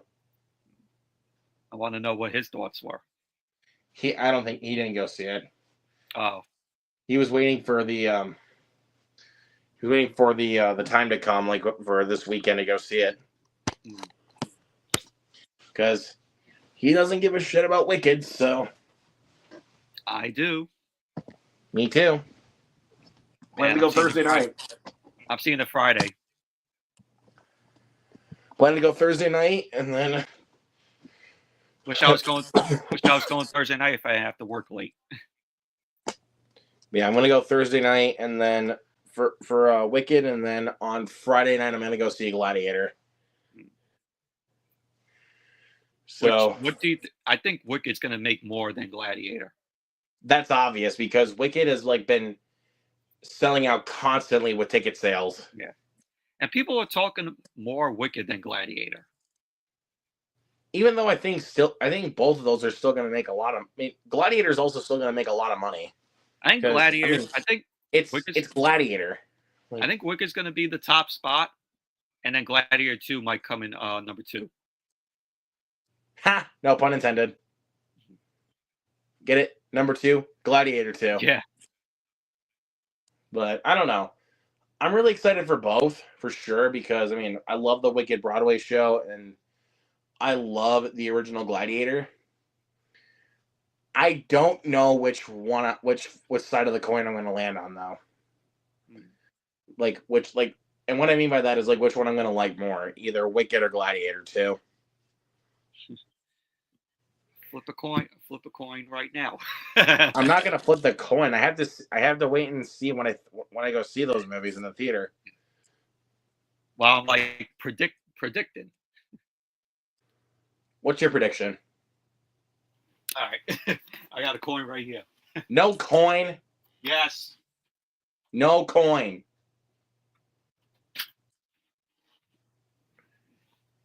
Yes. The coin is right not going to help it. I don't mean an actual coin. It's an expression. I know. I'll just make it a joke of it. I'll be like, heads, Luke likes Wicked. Tails, he would like Gladiator. Tails, he likes Gladiator. We'll see. I don't know, because I really have no idea I really don't know idea where I'm gonna land with either of those, because I mean, I've been really excited for both of them,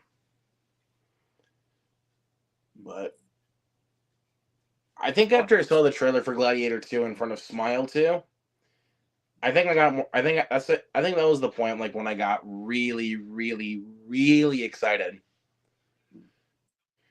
because I was like, "Oh, oh, hell, yes!" Now, like I was like, "That's the Ridley Scott I know,"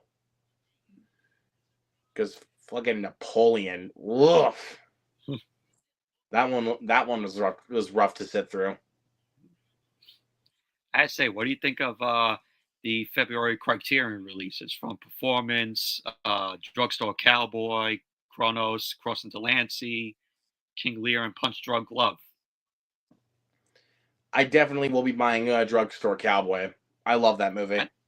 I never saw it. I mean, yeah, I love Drugstore Cowboy. I watched that. It's got Matt Dillon in it, which is good. Yeah, I watched that over the COVID period. Mm-hmm. It was like, I think it was early 2021 it was like around the time when I first got Letterboxd, that I was just watching a bunch of really small movies that nobody talked about, and Drugstore Cowboy was one of those movies.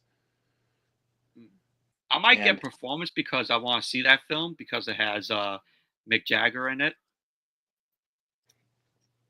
You should get Drugstore Cowboy though. You should get Drugstore Cowboy. Kronos, I haven't seen. I know it's a Guillermo del Toro film. I wasn't too huge on that one. Ron Perlman's in it. Yeah. Oh wait, did I rewatch that? Let me take a look here really quick. You got Crossing Delancey, which has Amy Irvin and Peter Riggert. Oh wait, no, I forgot. I did rewatch Kronos. I forgot I did rewatch it. I don't know why I forgot I rewatched it, but I did rewatch it. I think fuck.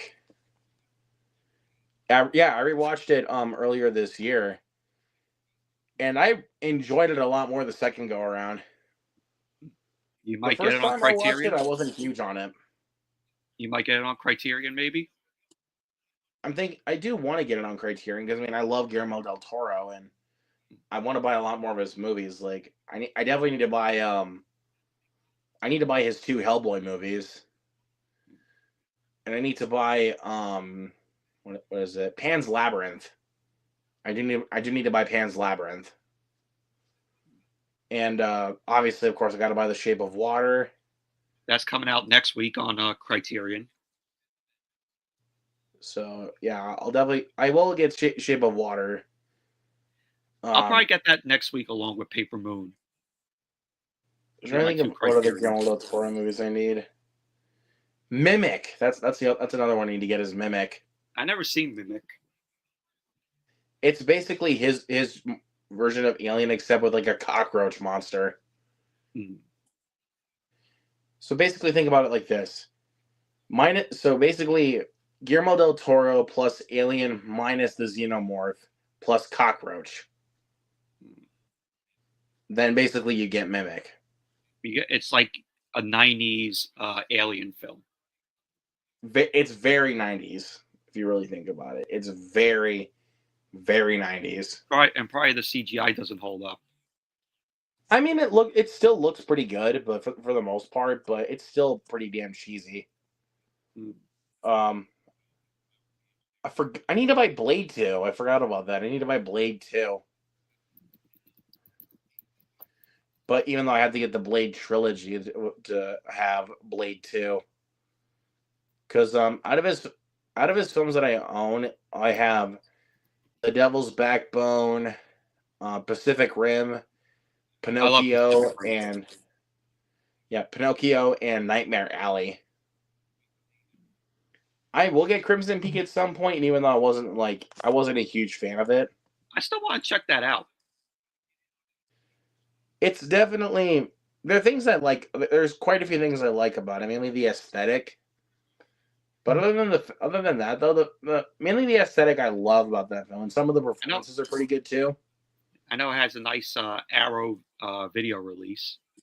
I don't plan on really getting that Arrow release though. It's a nice set, but I don't plan on buying it. I'll probably just get the film on regular Blu-ray. If I want to check it out, I'll probably get the Arrow release because it looks very nice. It's a nice looking set. Yeah.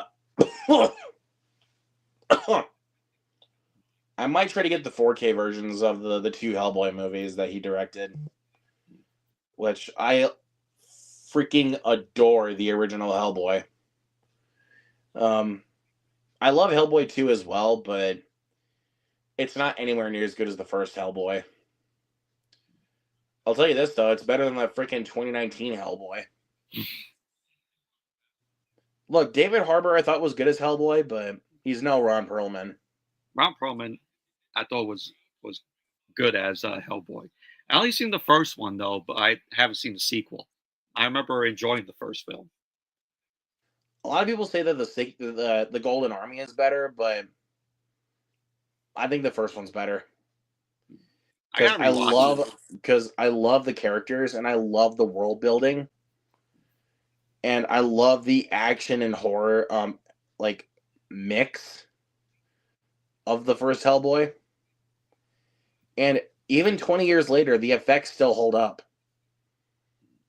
Like, honestly, like that was I think that was like around the time that I think it was still in that era of shitty comic book movies. But Hellboy was like one of the good ones around before comic book movies like really got into the pump, because 2008 was a big year for comic book movies. Yeah, because we had Incredible Hulk, Iron Man. Yep, Incredible Hulk, Iron Man, The Dark Knight, and Hellboy 2. So yeah, 4 comic book movies in 1 year. Crazy to think that. Even though we're plagued with like 6 of them a year now. Which I like. Thankfully, we only got 1 MCU movie this year. Yep. That's the thing I'm happy about. We got 1 this year because we had 3 last year? Yeah, we had 3. Yeah. Quantumania, Guardians 3, and the Marvels. Yep. which I enjoyed all of them, but Guardians of the Galaxy 3 was awesome.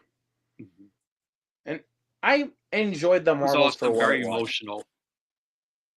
Yeah, for sure. And like I said, I enjoyed the Marvels for what it was. Like, Yeah, I had fun with the Marvels. Yes, there are some cringy stuff in it though, but I still enjoyed it. it's better than freaking Thor: The Dark World. Holy hell! Yeah, I agree with you on that. That film is so forgettable. That is actually that Thor: The Dark World. It has not changed. It is still my least favorite MCU movie. I'd rather watch Thor Ragnarok and Thor Love and Thunder over the Dark World. Hell, I'd even rather watch the first Thor. Yeah, I'd rather watch that too. That's kind of funny.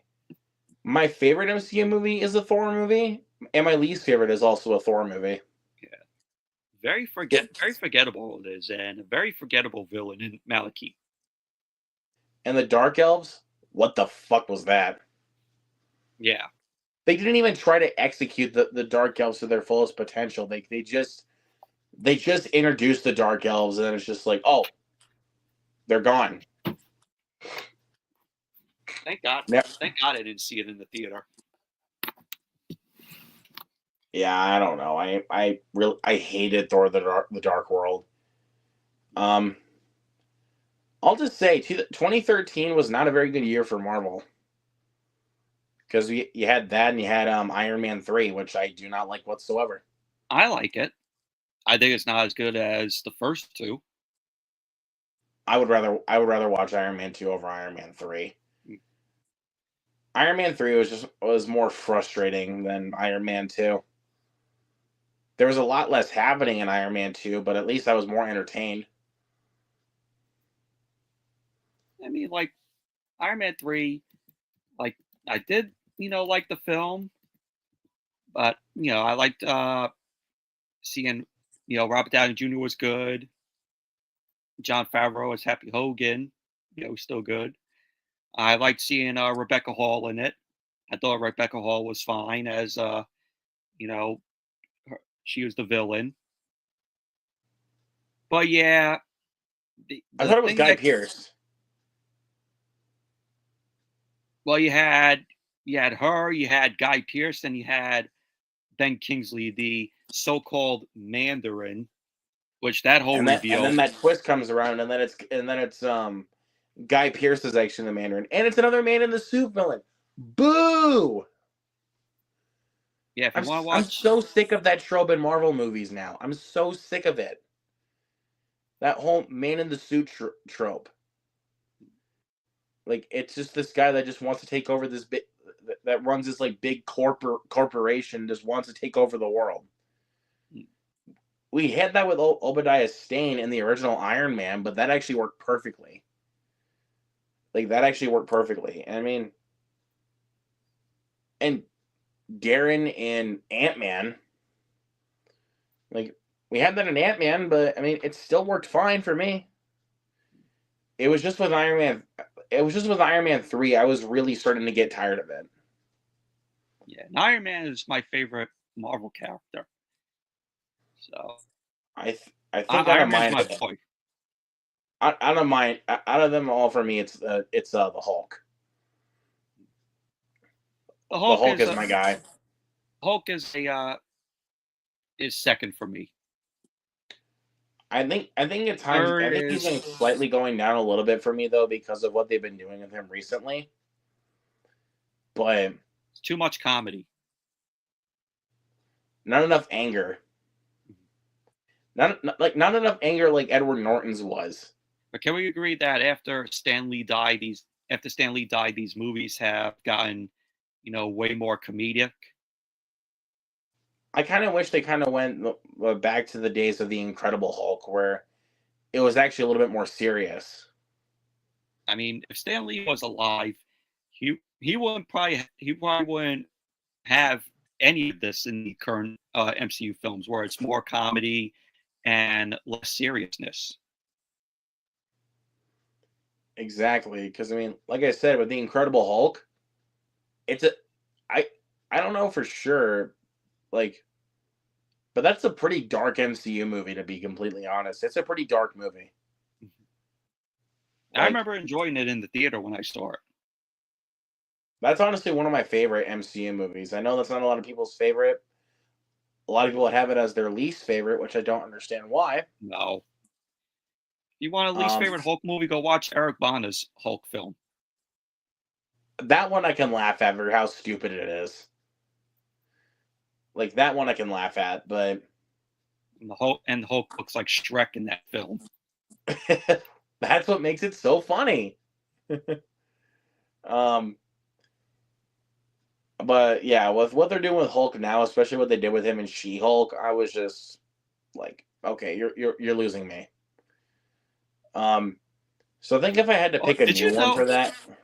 Did you know in the 2003 Hulk film that the director Ang Lee provided the voice of the Hulk? That's insane. Really? I didn't even know that. Yeah, but I'm trying to say, but if I had to pick a new favorite character within the MCU now, I probably have to say Moon Knight. Yeah, Moon Knight. Good. Well, plus Moon Knight is my favorite MCU show, so there's that. I like it. Out of the ones I've watched, it is my favorite. I like it, but it was very confusing at first. I think it's one of those ones where it's like either if you process it more, or if you watch it again, you'll understand it a lot more. But I love Oscar Isaac in the role, and I freaking adore Ethan Hawke as Arthur Harrow. Yeah, like, I loved Ethan Hawke in that show, and they have good chemistry together. I really don't think enough people really give credit to Ethan Hawke for that side of his talent, like playing a villainous role. Because you never see him do that. The only times you see him do that are in that show or the Black Phone, where he played as the Grabber. Like that is a very much so villainous role for Ethan Hawke, which I still have yet to watch. You really should, though, because we're getting the sequel next year, so I'm not sure how they're going to do a sequel, but with Scott Derrickson, was he going to kidnap another kid? Not going to say anything about that, but again, not sure how they're going to do a sequel, but again, like I said, with Scott Derrickson behind the camera, I don't really have any doubts because Scott Derrickson is one of my favorite directors, and again, he also directed one of my favorite MCU movies, Doctor Strange. Yeah, I like that. I like Doctor Strange. I thought he did a good job with that film. Actually, Moon Knight would probably be like a close second, but I think actually now that I think about it, my favorite MCU character would probably be Doctor Strange. Because I love his mystical arts ability. Like all those portals that he can make and all the stuff he can do with his powers. It amazes me.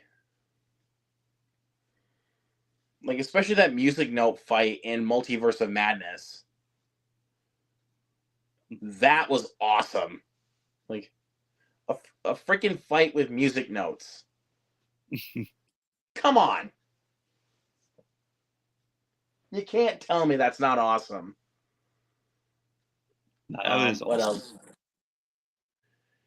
But only real issue with Multiverse of Madness, we could have used a little bit more of the multiverse rather than just a whole 30-second montage.